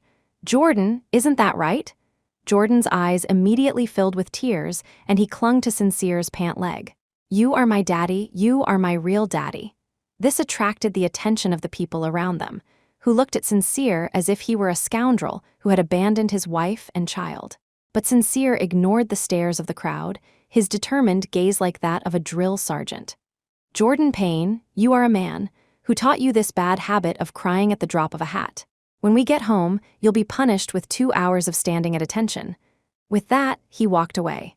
Holly squatted down, heartbroken, and wiped his tears with a tissue. "All right, don't cry." Jordan pouted and wailed, "Mommy, I don't want him to be my daddy." Holly's face changed, and she said in a rage, "What did you say? Do you know how much effort I put in to get you to call him daddy? If you don't want him as your daddy, do you want your real father who's in prison?"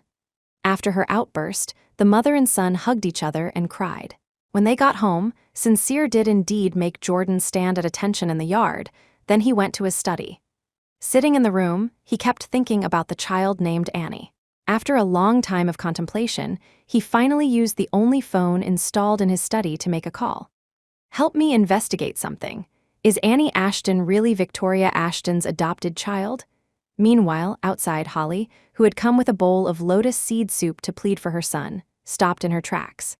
Hearing those words, she tightened her grip on the tray, her face filled with terror. Sincere suspects that Annie is his child. If he has his own biological child, will he still care for Jordan? I have to find a way to stop them from finding out. Chapter 16. Meanwhile, Stephen Sinclair had also taken Victoria Ashton and Annie Ashton back to their dormitory.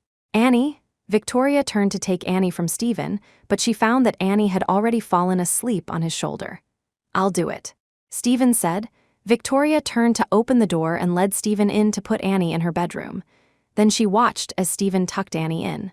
They tiptoed out, and Victoria gently closed the door, walking Stephen out. "Thank you for today," Stephen smiled. "Don't mention it. I'm also Annie's godfather. Taking care of her is my duty." "In that case, Senior, I won't be so formal with you." They fell silent. Stephen then thought of what happened today. What is the relationship between that mother and son and your husband? Victoria stared at him blankly. Stephen looked back at her. "I know it's not appropriate for me to ask, but that mother and son don't seem like good people. They are the reason you left your husband, aren't they? I just want to say you were right to leave." For so long, only Stephen had been on her side. Victoria's eyes reddened. "Thank you, Senior." This matter had been weighing on her heart for a long time, and she had never told anyone. At school, she didn't dare to talk about it with anyone. There were plenty of women who abandoned their husbands after getting into university, and many of them were expelled after their husbands caused a scene at the school. She didn't dare to take that risk. We had an arranged marriage from childhood. When I was sent to the countryside, he requested a transfer to be with me. I thought we would be together forever, living a peaceful life, supporting each other. But I never knew he had someone else in his heart. His constant favoritism made me see what kind of person he really was. He broke my heart. My leaving was also a way of letting them be together. As she spoke, Victoria's tears finally flowed uncontrollably. She wiped them away with her hand. Stephen also instinctively raised his hand to wipe her tears. Their hands accidentally touched. The warmth of their skin passed between them, and they both froze. They looked at each other, and Victoria seemed to see a hint of affection in Stephen's eyes. They both quickly pulled their hands back, flustered. Stephen clenched his fist, coughed dryly, and asked, "Do you still love him?" Victoria thought for a moment, her eyes veiled with a layer of gray mist. "I don't know. It's getting late, I should go now," Stephen said and left. Victoria sat alone on the sofa, her hand on her forehead in distress. She wasn't sure if she still loved Sincere, but just seeing him made her heart ache. What she should be worried about now was, if Sincere found out the child was his and tried to take her, what would she do? The next day, Victoria went to her unit, taking Annie to the unit's daycare. Victoria held Annie's hand as they walked. Suddenly, Annie said in a sweet, childish voice, "Mommy, can we invite the mister from yesterday to our house?" Victoria was taken aback. Annie still remembered meeting Sincere yesterday. From a young age, Annie had never shown much interest in anyone or anything. Then, Victoria looked down and asked, "Why?" But Annie acted like a little adult, putting a finger to her lips. I won't tell Mommy." Victoria forced a smile, but her heart sank, her brow furrowed with worry. Could this be the innate bond of blood between a father and daughter? Chapter 17, they soon arrived at the daycare. Annie let go of Victoria's hand on her own and waved goodbye. "Mommy, see you this afternoon." "Goodbye." Seeing Annie's sweet smile, Victoria was instantly filled with renewed strength. "I will protect Annie." Meanwhile, on the military training ground, slogans were painted. "The People's Army, never forget our original mission," forging an unbeatable force with strength. Several standard formations were training, shouting in unison. 1-2, 1-2, left turn, right turn. Sincere was training new recruits. The scorching sun caused beads of sweat to form on his forehead, and the veins on his forehead were clearly visible. Just then, a communications soldier ran across the training ground to Sincere. "Report, sir, you have a phone call." Sincere looked at the formation below. "Attention, at ease, attention. Stand at attention for half an hour." Then he went to answer the phone. In the communications room, Sincere picked up the phone. "Sincere Marshall speaking." The person on the other end said directly, "Sir, I've investigated what you asked. Annie Ashton is your child. Your wife was pregnant when she went to university. Her belly was showing right at the start of the term. All her classmates can confirm this." Hearing the answer, Sincere's heart swelled with an unprecedented wave of joy. "Great, Annie is my child." The child from back then was never lost. Thinking of this, Sincere's expression darkened, and he stood up abruptly. He had to go and demand an explanation from Victoria. He went to the Bio-Research Institute to find Victoria, but his visit alerted the director. A private office was prepared for him, and Victoria was summoned. As soon as Victoria entered and saw Sincere, her face darkened. "Are you here to give me your answer?" "My answer is no divorce." Sincere's voice was low and questioning. "Victoria Ashton, don't you think you owe me an explanation for why you lied to me about losing the baby?" "What are you talking about?" Victoria's brow furrowed, the color draining from her lips. She was too stunned to even think. Sincere's chest heaved. Seeing that she was still not telling the truth, he produced the birth certificate. "This is the birth certificate. Annie was born 3 years ago. She's the child you lied to me about losing." Looking at the birth certificate, Victoria couldn't offer any defense. She only knew that the secret she had hidden was finally exposed, and a sense of panic rose in her heart. She decided to just admit it. "So what if I did? I lied to you? Sincere Marshall, I'm telling you, Annie is my life. I will never let you take her from me." Hearing her admit it, Sincere's first reaction was happiness. Then his expression slowly darkened, a flash of pain in his eyes. "Why did you lie to me?" His eyes were filled with confusion and pain, as if he genuinely didn't know why. Victoria let out a cold laugh, her hands clenched, her body trembling. She looked at him with red-rimmed eyes. Why? I'll tell you why. I can be second to your white moonlight, but I will not let my Annie be second to that mother and son. All these years, you've been fulfilling your fatherly duties to Holly's son. Have you ever once thought about Annie? When you thought Annie was dead, you couldn't wait to give the blanket I prepared for her to Holly. She was practically screaming, but she was also conscious of being at work, afraid of outsiders hearing, so her voice was forced into a low, strained tone. Sincere was speechless. Finally, he managed to choke out, "Victoria," he wanted to argue, but he couldn't say a word. Victoria took a deep breath and calmed down. "See, you can't even find a word to refute me. I don't want my daughter to suffer even the slightest bit. If you can't guarantee that, then don't even think about seeing Annie." Chapter 18. Victoria composed herself and turned to leave the office. Sincere watched her retreating back, remembering her words, and found he didn't even have the strength to chase after her. Victoria walked quickly away, her mood low. She found an empty corner outside to get some fresh air. Tears still flowed uncontrollably. A moment later, a long, slender hand offered her a cup of water. Victoria quickly wiped her tears and turned to see Stephen Sinclair's concerned eyes. "Senior, what are you doing here?" Stephen held the water out to her. "You should drink plenty of hot water after crying to rehydrate." Seeing his straightforward comfort, Victoria couldn't help but remember how Stephen had clumsily tried to take care of Annie. Annie had been crying nonstop back then, and he had just kept feeding her sips of water, afraid she would get dehydrated. She let out a small laugh. "You think I'm Annie?" But she still took the water. "Thank you, Senior."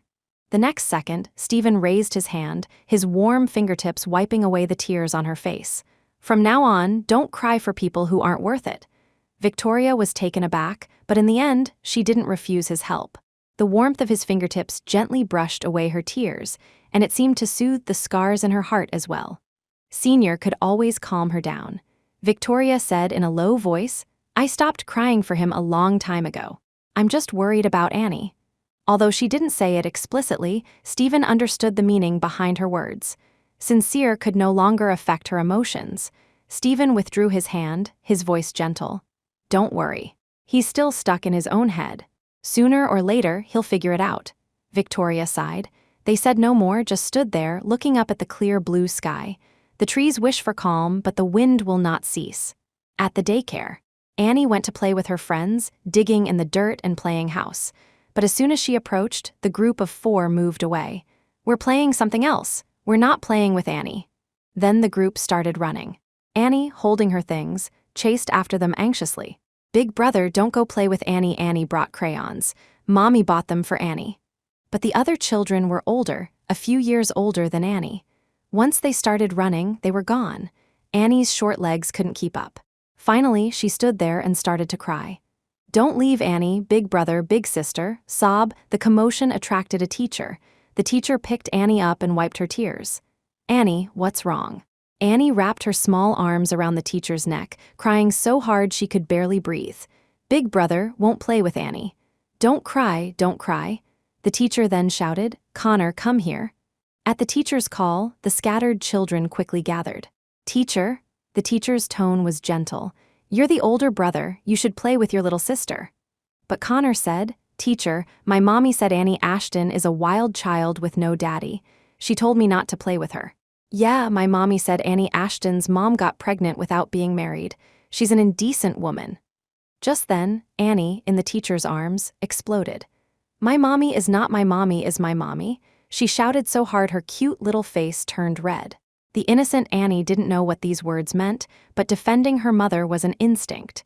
When Sincere arrived, this was the scene he saw. He strode forward, his gaze sharp. "Who said Annie is a wild child with no daddy?" Chapter 19. As soon as Sincere appeared, all eyes turned to him. He had been on the battlefield, and the aura of killing he carried was terrifying. All the children trembled with fear when they saw him. Sincere walked straight to Annie, bent down, his eyes gentle and filled with heartache. "Annie, do you remember me?" For some reason, the moment Annie saw him, she stopped crying and threw herself into his arms. "Soldier, mister." Sincere had held Jordan Payne many times, but for some reason, holding this tiny bundle of Annie, he was nervous, not knowing how to hold her. He was afraid of being too rough and making her uncomfortable, or too gentle and dropping her. In the end, he held her securely. The teacher, after a moment of surprise, asked, "You are?" Sincere introduced himself. "I am Annie's father." The teacher was confused. "I've never heard researcher Ashton mention this before." A pang of pain shot through Sincere's heart, but he maintained a calm expression and explained, "I was stationed in Florida before. I was just transferred here this year. And Annie's mother is by no means an indecent woman. I will be looking into this matter." With that, Sincere took Annie to the nearby slide. At 5 in the afternoon, Victoria got off work and went to pick up Annie. She saw Annie playing on the slide. Seeing the smile on her face, Victoria relaxed. She had missed Annie terribly all day. She saw Annie slide down the slide, and suddenly a tall man in a military uniform caught her at the bottom.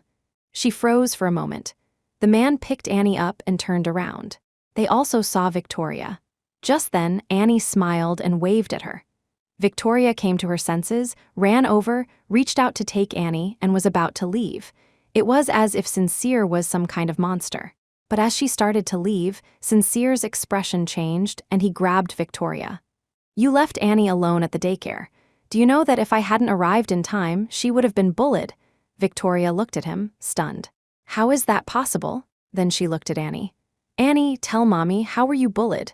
Annie's happy little face instantly crumpled. "Mommy, they said Annie doesn't have a daddy, and they said Mommy is a bad woman. Mommy is not, and Annie is not either."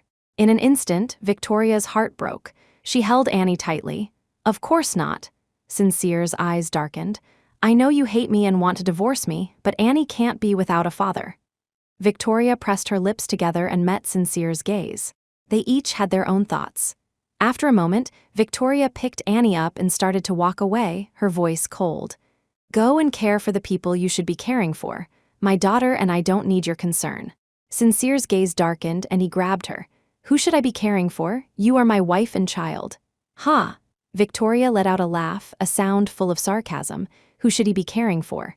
Does she really need to spell it out for him? Sincere's brow furrowed. "How many times do I have to explain? Holly and I are innocent. Holly saved my life. I can't just ignore them. Give me some time. Once I've settled them, I won't have anything to do with them anymore." Victoria clenched her fists. So it was a life-saving debt. But she didn't believe he would keep his word, and Holly would surely find ways to cling to him. Without saying anything else, Victoria took Annie and went home. Back home, Annie wriggled out of Victoria's arms and excitedly ran to get her crayons and the drawing of the family of 3. She then started scribbling on it. Victoria went over and saw that Annie had colored the daddy figure green, representing Sincere's military uniform chapter 20. After that day, Victoria forbade Sincere from seeing Annie again. She sent Annie to her parents' house and stopped taking her to the daycare. Unable to find them, Sincere could only come to her, but she wouldn't tell him where they were. After Sincere realized her determination, he didn't come looking for her for several days. Victoria was happy for the peace and quiet. She focused on her work. She adjusted the microscope, observed, and recorded the data. Then she saw Stephen Sinclair walk over with a foreign publication, handing it to her and asking, "I haven't seen Annie these past few days. Where is she? I sent her to my father's place." Victoria was a little puzzled. She opened the book and saw 2 movie tickets tucked inside. The time was for tonight at 6 o'clock for a movie called The Patron Saint. She was stunned. Stephen said in a low voice, "Don't make a fuss. I got 2 movie tickets. Are you free tonight?" "Yes." "Then it's a date tonight." After Stephen left, Victoria held the 2 movie tickets, a smile on her face that she wasn't even aware of. Victoria knew what it meant for a man and a woman to go to the movies together. Although Victoria and Stephen had gone to the movies before, it was either with classmates or with Stephen and Annie. They had never gone alone. Thinking of this, Victoria felt a little excited. She smiled and threw herself back into her work. At 5:30, Victoria packed up and was about to leave when someone from the duty office came to find her. "Miss Ashton, you have a phone call." Victoria was puzzled. Who could be calling? She went to answer the phone. "Hello." Her father's stern voice came from the other end. "Come home for dinner tonight." Victoria remembered the movie. "Father, I have something on tonight. Maybe another day." Her father's voice on the other end hardened. Do I have to beg you to come home? I have something important to discuss. All right, I'll be there. Victoria hung up and went to find Stephen to tell him. Her father said it was important, so she had to cancel. But she couldn't find Stephen anywhere in the research institute. She could only leave him a message, telling him she couldn't go to the movie tonight, and then she took the bus home.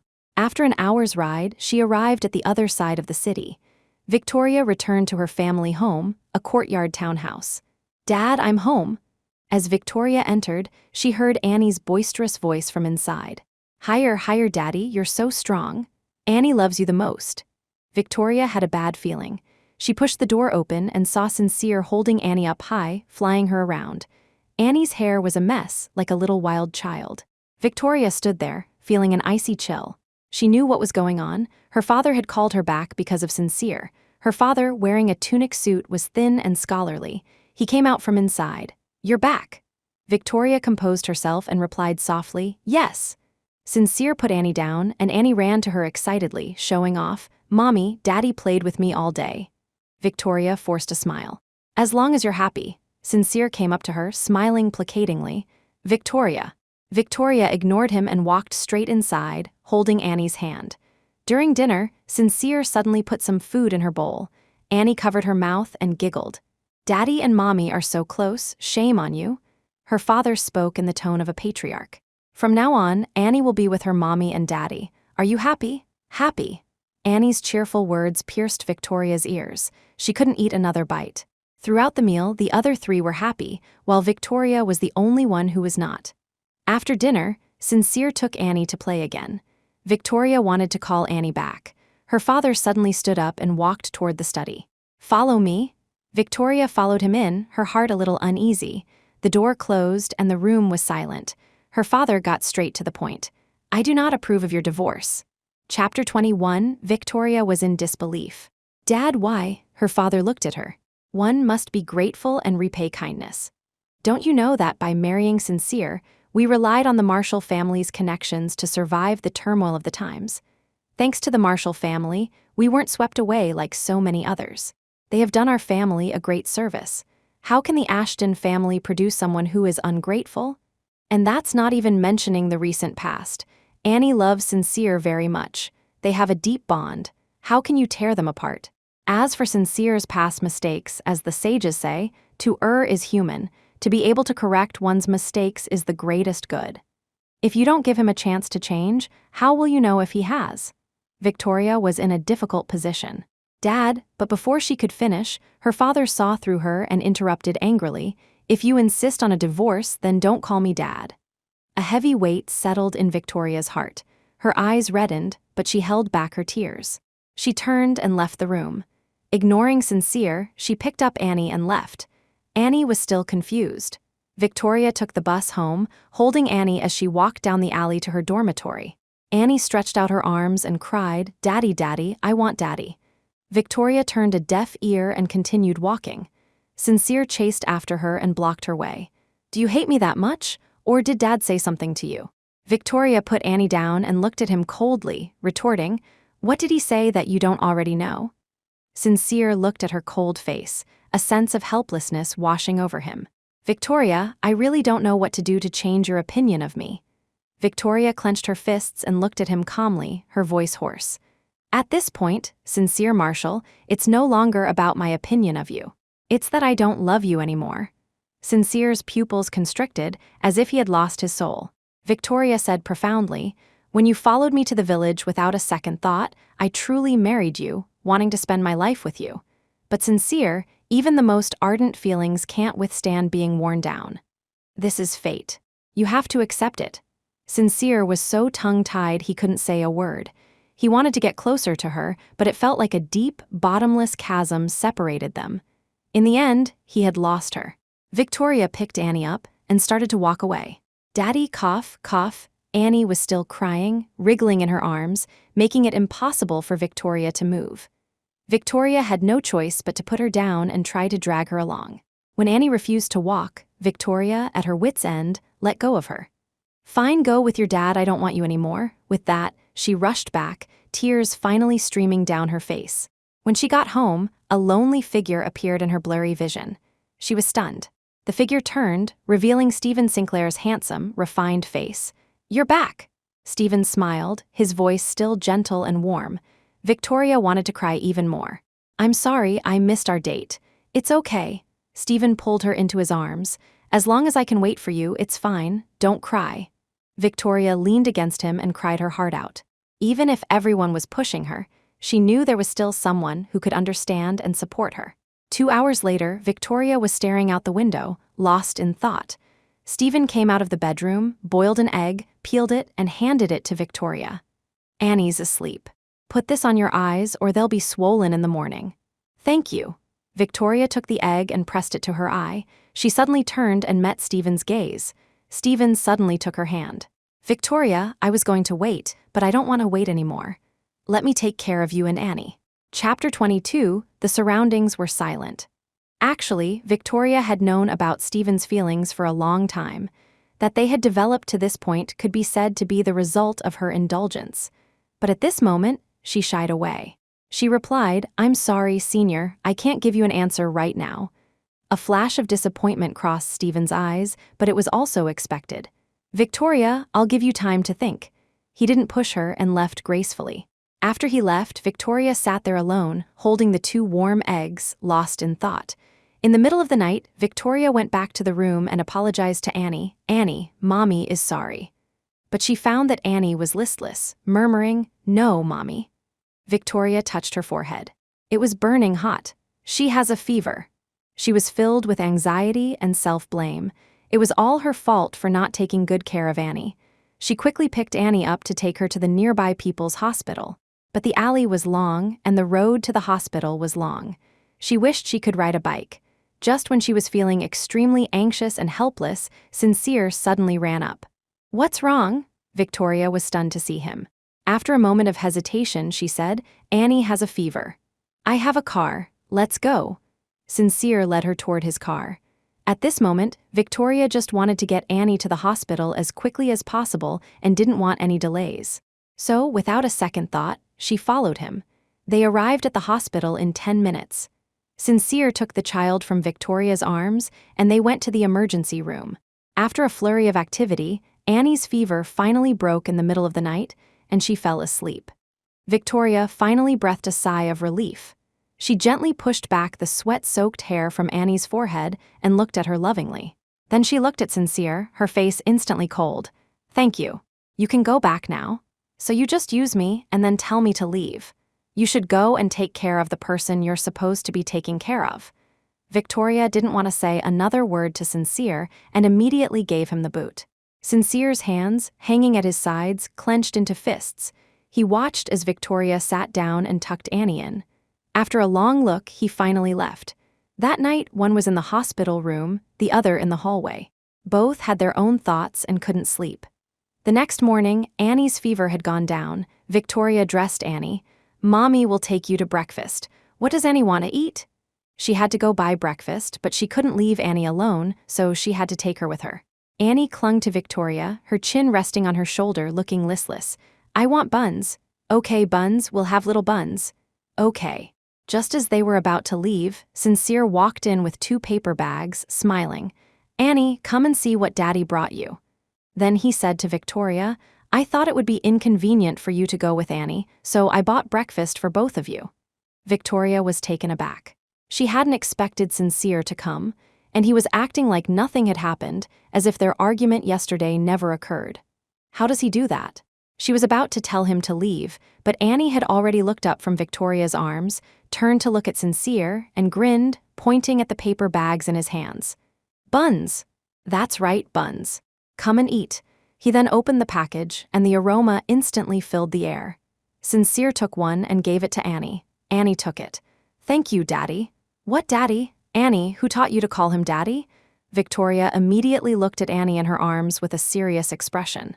Annie, holding the bun in both hands, her little face scrunched up, looked full of guilt and as if she had done something wrong. Sincere, seeing this, looked worried. "I taught her. If you want to blame someone, blame me." As soon as he said it, Victoria's sharp gaze shot toward Sincere. "Do you think I can't do anything about you?" Then she looked at Annie. "From now on, you're not allowed to call him Daddy." Chapter 23, Annie looked innocent. Then what should I call him? Sincere, afraid Victoria would say uncle, which he couldn't accept, quickly said, "Eat your bun." Victoria turned, sat down with Annie, and started eating. Since Sincere had already bought it, it would be a waste not to eat. But from then on, Victoria started to ignore Sincere. No matter what he did or said, she ignored him. She hoped Sincere would get the hint and leave. Little Annie also sensed the strange atmosphere and didn't dare to talk to Sincere. Victoria had to go to the bathroom, so she had no choice but to leave Annie with Sincere. While Victoria was away, Sincere leaned closer to Annie. "Annie, do you want Mommy and Daddy to make up?" Annie said, "Yes." Sincere stroked Annie's head. "Then when Mommy comes back, you say, 'I want Daddy to come home with us, okay?'" Just as he finished, Victoria returned. The father and daughter quickly separated. Victoria, seeing them acting like they had been caught doing something wrong, was suspicious. "What were you two talking about?" She then walked toward the hospital bed. Annie popped out from under the covers and threw herself into Victoria's arms. "Mommy, let's take Daddy home with us." Victoria looked at Sincere suspiciously. There was no doubt that Sincere had taught her to say this. Sincere clenched his fist, coughed, and avoided her gaze. "Annie, tell Mommy, why do you want to take him home with us?" Annie's little face tensed, her eyes darting around. She then looked at Sincere questioningly. Sincere, seeing that Annie was stumped, immediately stepped forward. "Annie, let Daddy hold you." He reached out to hold her, but Annie refused, burying her head in Victoria's arms again. A sick Annie was extra clingy to her mother. Awkward. Sincere cleared his throat and looked at Victoria seriously. "I know you don't want me near Annie, but Annie needs a father." Victoria told him bluntly, "We've managed for the past 4 years, and even if she needs a father, there are plenty of men who would be willing to be Annie's father." Sincere's gaze darkened. "Are you talking about Stephen Sinclair?" Victoria didn't speak. But in Sincere's mind, that's what it meant. Sincere's brow furrowed. "Do you know that at the daycare the other day, Annie was called a child without a father? Annie clearly has a father. Why would you let her suffer such insults?" A surge of anger rose in Victoria's heart. Is it my fault? Why doesn't he reflect on himself? If he was truly blameless, why would I have left? He let Annie be without a father. Doesn't he have any responsibility? Now he knows how to be Annie's father. Is he even worthy?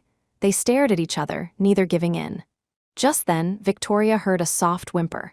Victoria looked down at Annie and saw that she was crying. Annie wiped her tears and cried, "Mommy and Daddy don't fight. Annie only wants Mommy. Annie doesn't want Daddy anymore." Victoria's heart ached. She bent down and held Annie in her arms. "I don't want to argue with you in front of Annie." "I'll take you home," Sincere also conceded. "Whatever you want." Victoria carried Annie out of the hospital.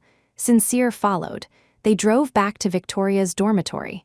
Victoria carried Annie, and Sincere followed behind, carrying their things. But to their surprise, when they reached the door, they saw Holly. Victoria's face darkened. Sincere, sensing her mood, explained, "I don't know why she's here." Just as he finished, Holly saw them and rushed toward Sincere. "Sincere, I knew you were here. I've been waiting for you for 2 days. After you punished Jordan the other day, he got sick. Please come and see him." Chapter 24. The scene fell into a dead silence. Sincere's brow furrowed, a look of concern for Jordan on his face. Victoria looked at Holly. Holly really never got tired of playing the same old tricks. "You go." She was used to it by now. With that, she was about to take the things from Sincere's hands and carry Annie inside. A flash of triumph crossed Holly's eyes, but her face was full of apology. "I'm sorry, educated youth Ashton, I have to take Sincere away. You don't mind, do you?" Victoria paused for a moment, then ignored Holly. But just then, Annie suddenly grabbed Sincere's collar. Everyone's attention was on Annie. Annie looked only at Sincere, her dark eyes filled with tears, and asked pitifully, "Daddy, are you leaving Annie?" Seeing Annie like this, Victoria's heart tightened. She suddenly realized that Annie was dependent on Sincere, even though they hadn't spent much time together. If Annie knew that her own father was abandoning her for another child, she would be heartbroken. If it really came to that, she would never allow Sincere and Annie to have any contact again. Thinking of this, Victoria's gaze toward Sincere turned fierce. Holly, however, took Annie's hand. Her expression was gentle, but her grip was firm as she tried to pull Annie's hand away. "Your daddy has to go. You need to be a good girl, okay?" Just a little brat. How can she compare to my son? But she had forgotten that even her son was not Sincere's biological child. But just then, Sincere said, "Boys shouldn't be too coddled. To get sick from just standing at attention for 2 hours, when I have time, I'll take him to the military camp for some training." Holly panicked. "Sincere, no, Jordan is still too young. I am his godfather. If you think my punishment was too harsh, then I won't interfere with him anymore." Holly fell silent. Sincere told Holly, "I'll be back tomorrow. You can go now." Then he went inside with Victoria and her daughter. Victoria got busy, preparing to cook. Sincere took Annie to play in the yard. She took a moment to look out the window. Sincere was holding Annie, letting her sit on his shoulders, making her laugh happily. She couldn't help but reflect that this was something she couldn't do. Does Annie really need a father? Although Sincere had been bad to her, Annie was clearly his top priority. Perhaps she shouldn't be so quick to dismiss Sincere. After watching for a while, Victoria looked away, a slight smile on her lips. When the food was ready, Sincere and Annie came into the kitchen to help her carry the dishes. The big one and the little one carried the dishes to the table. Sincere and Annie's bond seemed to have grown even stronger. At dinner, Annie insisted on being fed by Sincere. Victoria, seeing this, only said, "Annie can eat by herself." Annie also picked up her spoon and ate obediently. "Daddy, look. This set of utensils was specially made by Victoria for Annie, so it wouldn't hurt her. Annie is eating so well." Sincere pinched Annie's cheek. The father and daughter looked at each other and smiled. Then, Sincere played with Annie all afternoon and showed no signs of leaving. Victoria saw through his intentions but didn't expose him.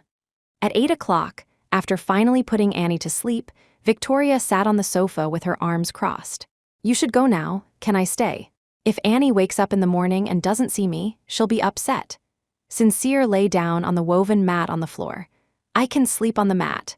"No," Victoria turned, and Sincere's handsome face was suddenly right in front of hers. Her words died in her throat. Chapter 25, they stared at each other, their faces so close they could hear each other's breathing.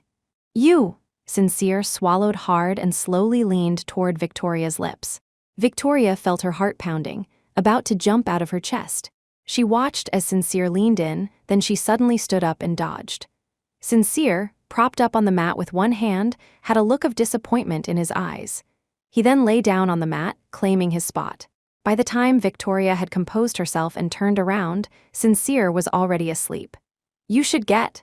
She was about to tell him to leave, but seeing him looking like he had no intention of going, she felt helpless. "Fine, whatever." Then she turned and went back to her room.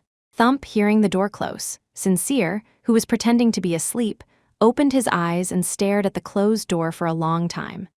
The next day, when Victoria got up, Sincere was already awake and had bought breakfast.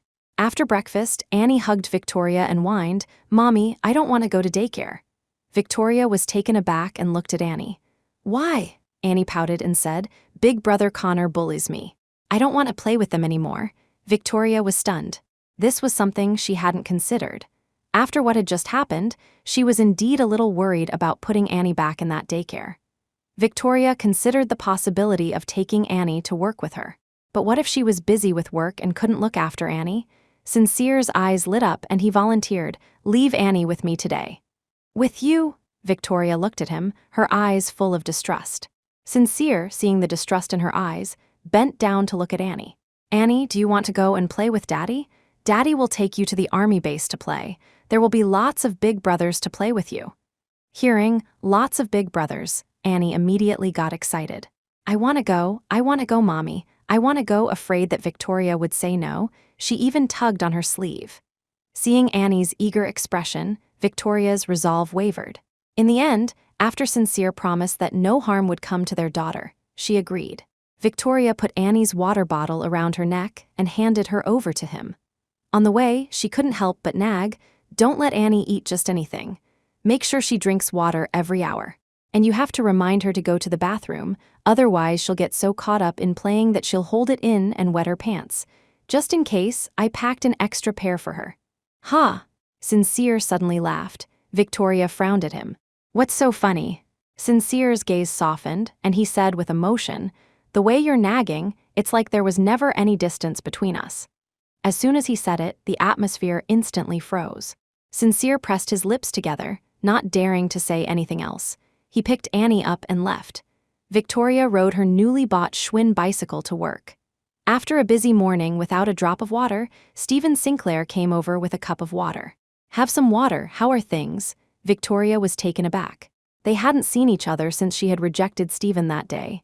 To her surprise, Stephen was acting as if nothing had happened. She took the water and stretched her neck. "The experiment data is out." Seeing her tired eyes, a flash of pity crossed Stephen's handsome face. "You've been very tired lately, haven't you?" Victoria wanted to talk about what happened that day, but Stephen interrupted her. He looked at her with a gentle gaze, as if he could melt her. "Victoria, I just want to tell you that I like you, and I won't give up." Chapter 26. Victoria stared at him blankly, her eyes slowly turning red. She had thought that after rejecting Stephen, they would gradually drift apart. Even if they couldn't be friends, Stephen had helped her so much, and she didn't want to lose such a supportive and understanding friend. Victoria suppressed her tears and said sincerely, "Senior, please give me a little more time on this matter." They looked at each other and everything was understood without words. "Is anyone still in there?" Just then, a voice came from outside the lab. Victoria and Stephen snapped back to reality, stood up and left the lab. Stephen led her to the parking lot to a red flag sedan. "Is Annie all right? I'll come with you to see her after work today."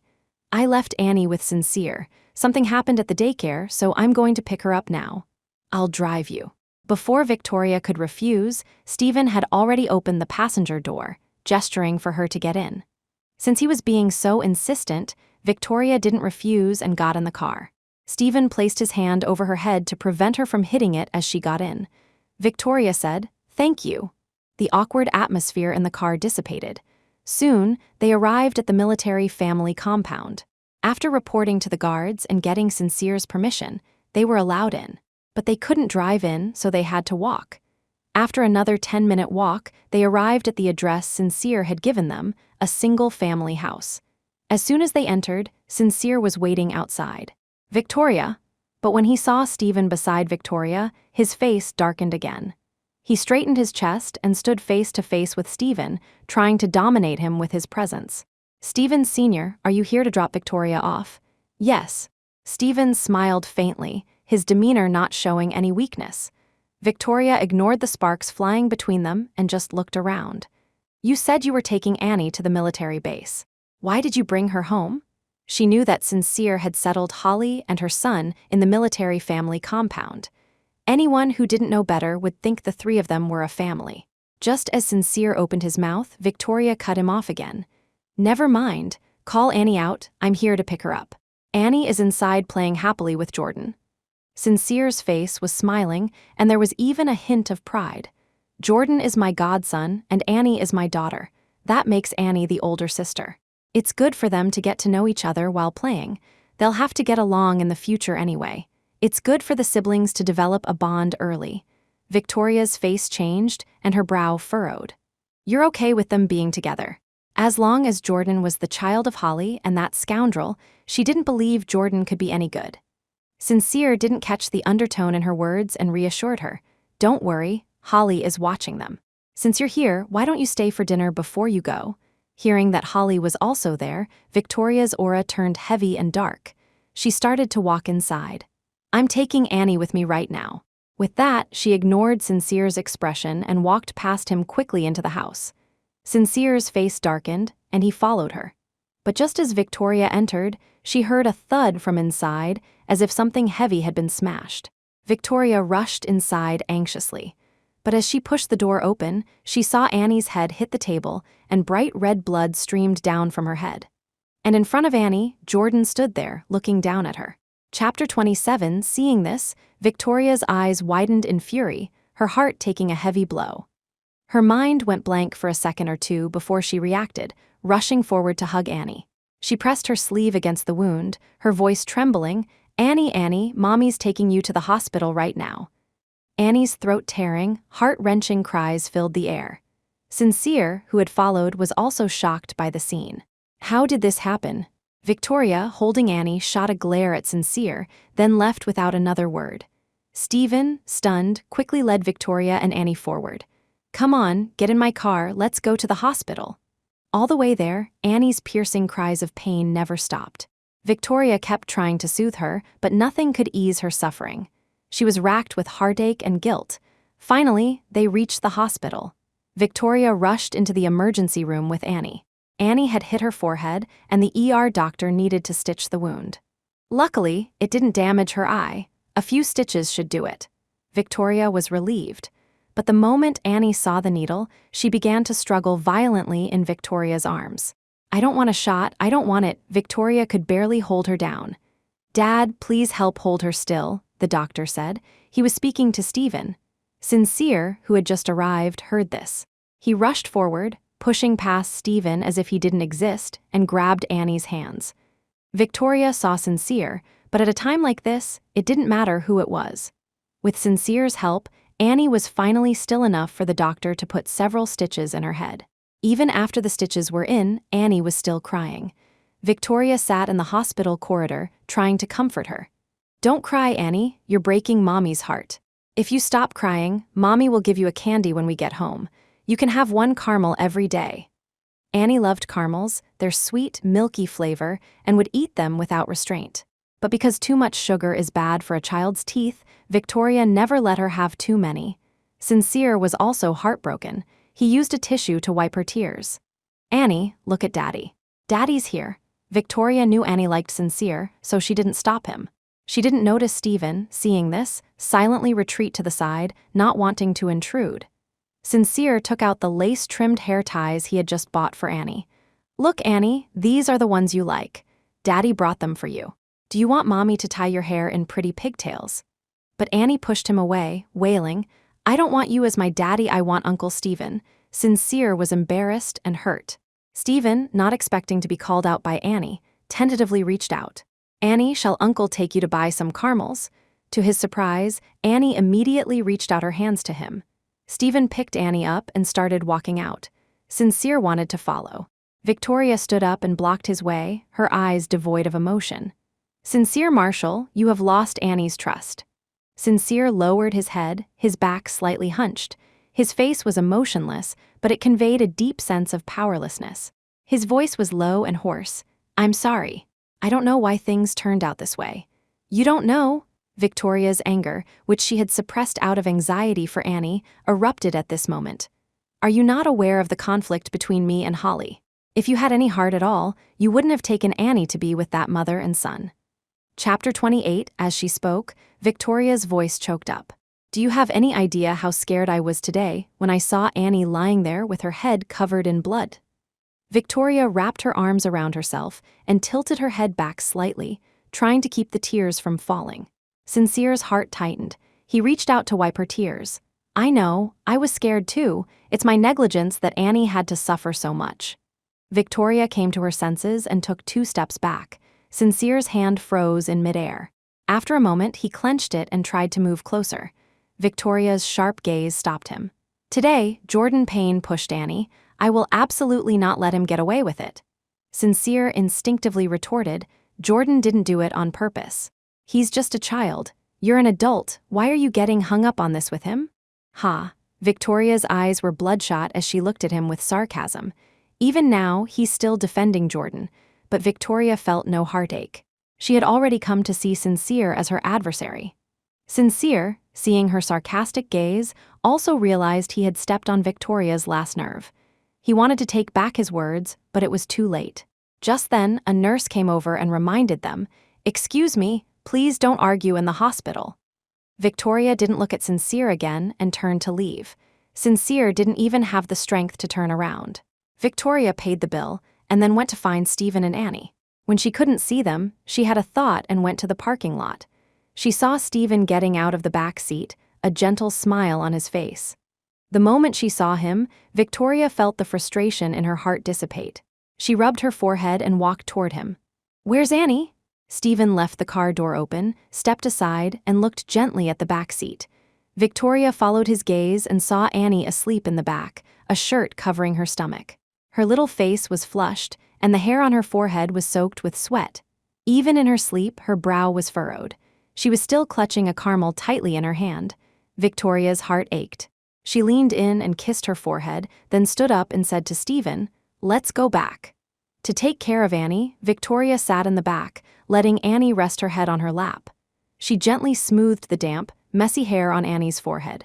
It was dark by the time they got home. Stephen helped carry Annie into her room, then came out. He took out the food he had just packed from a state-run restaurant. I figured you wouldn't have time to cook. Don't go hungry. Victoria didn't like to be indebted to others, but with Stephen, she didn't feel the need to be so particular. She didn't refuse. Seeing there was a lot of food, she invited him. I can't finish all this by myself. You haven't eaten either. Let's eat together. But Stephen refused. No, it's too late today. I should go. Thank you for today. Victoria gave him a spontaneous hug. Stephen froze, not knowing where to put his hands. Does this mean she's accepted me? His hands slowly moved toward her waist, but just then, Victoria suddenly let go. Take care, senior. Stephen withdrew his hands, his heart feeling empty. He nodded blankly and then left. Victoria took a day off to stay home with her daughter. The next morning, Sincere came to the door. But Victoria wouldn't let him in and was about to close the door. Sincere held the door open, and they faced off. Just then, Annie ran out from the house and took her hand. Sincere's eyes lit up. He took out a cloth doll and squatted down to be at her eye level. Annie, Daddy bought this for you. Do you like it? Daddy apologizes to you. Will you forgive Daddy? Chapter 29, Victoria looked down at Annie. She respected Annie's decision. Whether Sincere was a good father or not, he was still Annie's biological father. If Annie insisted on having this father, there was nothing she could do. She just wouldn't leave Annie alone with Sincere again. But Annie, right in front of them, threw the doll on the ground. HMPH, I don't want it. I hate Daddy. Daddy is bad. Annie hates Daddy. Annie said hate several times, showing she really meant it. Sincere's face turned pale.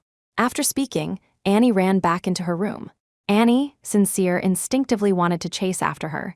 Victoria moved to the middle of the doorway, and though she was small, she effectively blocked the entrance. Sincere couldn't move an inch. Victoria's face was cold. You see Annie's attitude. Don't come near her again. Children are temperamental. A little coaxing will fix it, Victoria said faintly. It's not like that. Children are the most genuine people. Disappointment is disappointment, like is like, and dislike is dislike. In that, Annie and I are very similar. Sincere was deeply hurt. Victoria, seeing him like this, continued calmly, You are Annie's biological father. I won't stop her from acknowledging you, nor will I stop you from seeing her and being good to her.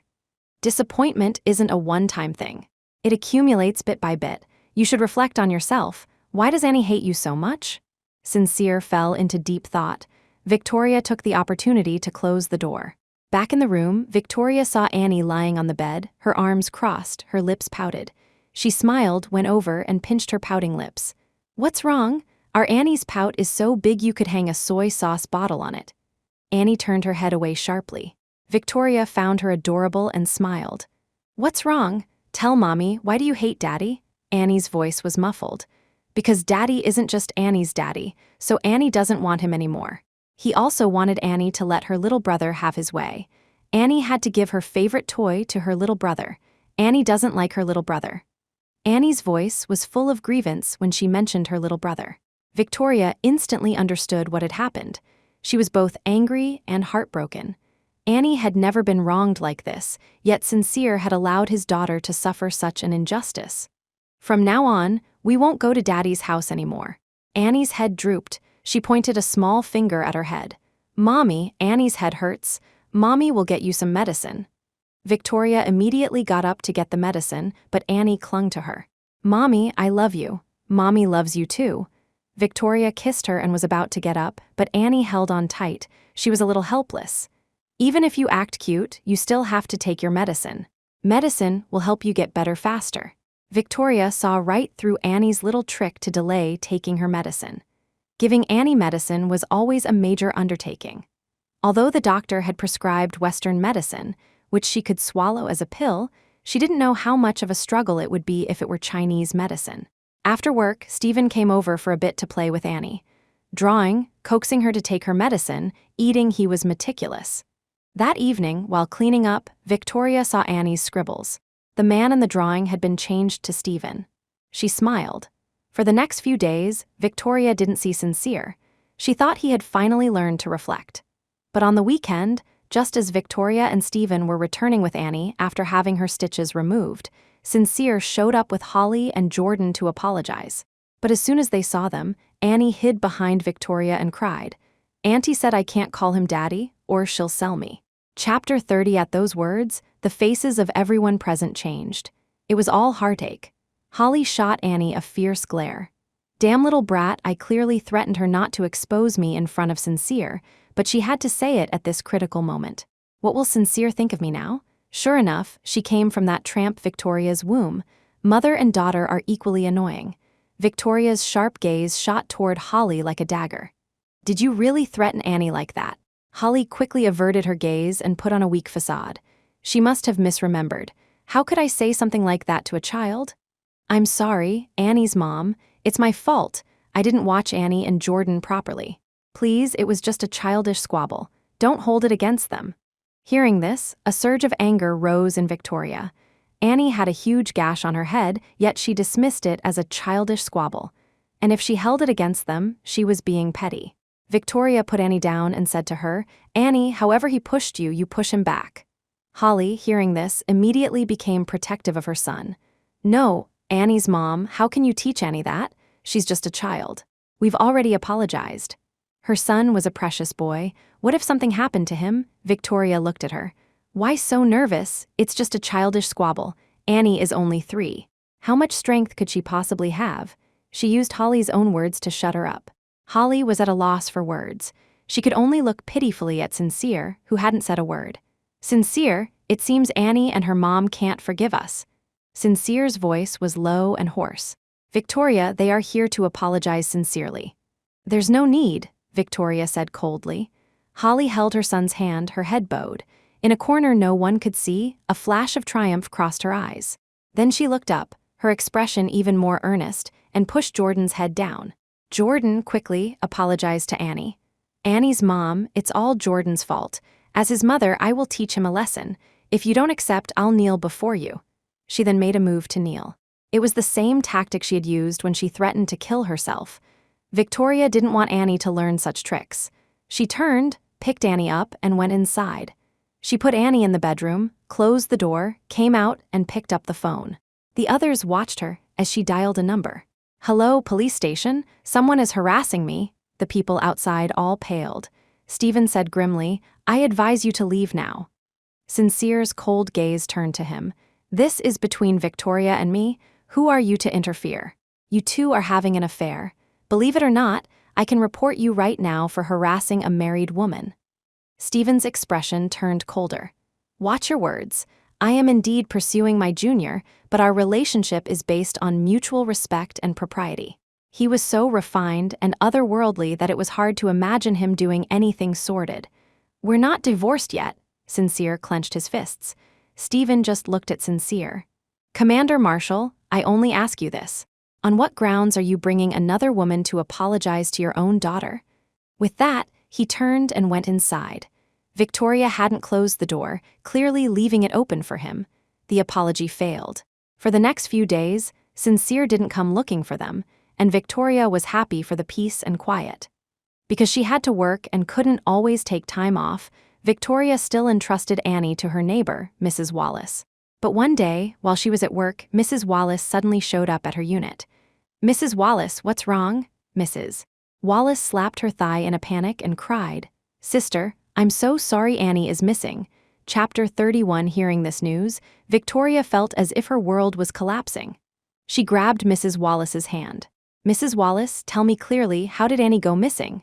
Mrs. Wallace swallowed hard before saying, "Today, I took Annie to the market to buy groceries. I was just talking to the vendor for a moment, and when I turned around, Annie was gone." "Sister, I'm so sorry. You trusted me with Annie and I lost her. What are we going to do?" Victoria's mind went blank. She almost couldn't stand, stumbling back several steps. Suddenly, a pair of hands grabbed her arm, supporting her. Victoria turned to find it was Stephen Sinclair. "Senior, Annie is missing." Stephen's brow furrowed. "Did Sincere take her without telling you?" "Yes, that must be it." Hope flared in Victoria's heart. She went to the duty office to call Sincere, but in her panic, she misdialed several times. It was Stephen who made the call for her. At first, when Sincere heard it was Stephen, he was about to hang up. But when he mentioned Annie, he replied that he hadn't taken her. As soon as she hung up, Victoria asked eagerly, "Well?" Stephen shook his head. "He said he didn't take Annie. Let's call the police." Victoria then remembered. "The police, yes, the police. Right, my brain, how could I forget?" "The police," Mrs. Wallace agreed. They rushed to the police station to report it, explaining that the child had gone missing at the market. The police officer listened and said, "We've had several reports of missing children recently, all near the market. There are a lot of child traffickers in that area. Several families have had their children go missing lately. We will dispatch officers to search immediately." Hearing the officer's words, Victoria was once again lost in a daze. She had to lean on the corner of the table to stay upright, and large tears rolled down her face. What if Annie was really taken by traffickers? Why would such a terrible thing happen to Annie for no reason? While waiting for the police to search, Victoria sat in the station, not eating or drinking. She waited for the search results, no matter how much Stephen tried to persuade her. Every time a police officer passed by, she would stand up and ask, "Have you found Annie?" When she received a negative answer, she would sit back down, dazed. Stephen didn't know how to comfort her. Victoria believed in science, but at this moment, she could only pray to heaven for Annie's safety. She cried, resting her head on his shoulder, "I wish I could suffer this misfortune in my Annie's place." Stephen was taken aback. He raised his hand and patted her shoulder, comforting her gently. "Annie is smart. She'll definitely find her way home." Victoria looked up, and suddenly a figure appeared in her line of sight. She saw Sincere appear at the entrance of the police station, and the child he was holding was, indeed, Annie. Victoria's mind went blank for a moment. She thought she was hallucinating and didn't dare to approach. It wasn't until Sincere walked over and placed Annie in her arms. Annie hugged her and cried, "Mommy." Only then did Victoria feel like she was alive again. She held her tightly and cried, "Annie, thank goodness. Are you all right? Where did you go?" Sincere answered for Annie. "Holly Payne attempted to kidnap Annie. I'm handing her over to you at the police station now." Only then did Victoria see that Sincere was surrounded by several police officers. And there was Holly, her cheeks swollen and red. Holly's face was filled with panic. "Sincere, you can't be so cruel. If I go to jail, what will happen to Jordan? Having a mother like you is Jordan's greatest misfortune." Holly was arrested right in front of Victoria. Victoria didn't speak to Sincere. She took Annie and went home. They met again a month later. Victoria had no intention of talking to Sincere, but he took the initiative. "The divorce petition has been submitted. Our marriage will be dissolved soon." Victoria was stunned. She looked at Sincere properly for the first time, and saw that he looked much more haggard than before. Sincere gave a self-deprecating smile. "That day, after I spoke with you on the phone and found out Annie was missing, I went to look for her. I happened to see Holly rushing out of her house. I followed her, found Annie, and busted that human trafficking ring. She told me she didn't want me to have a biological child, otherwise I wouldn't care about Jordan. All these years, I've made you suffer." Sincere spoke slowly, as if he had truly seen the light. He finally understood where he had gone wrong. He no longer had the face to reconcile with Victoria, or even to see Annie. Sincere's lips moved. "Can I still see Annie in the future?" Victoria said faintly. "I've said it before, Annie is your biological daughter. I won't stop you from seeing her." Even with just that, Sincere was content. Another year passed. Victoria developed the newest cold medicine on the market and received this year's top honor in the biological field. Researcher Ashton, congratulations. Congratulations. Walking out of the research institute, Victoria's face was wreathed in smiles. "Thank you all." Just then, two voices called out, "Victoria." "Mommy," Victoria turned. Not far away, she saw Stephen holding Annie's hand. Their eyes met, and Victoria's lips curved into a serene smile. After 1,000 sales have passed, the years are quiet and good. All that matters for the rest of her life is right before her eyes. The end.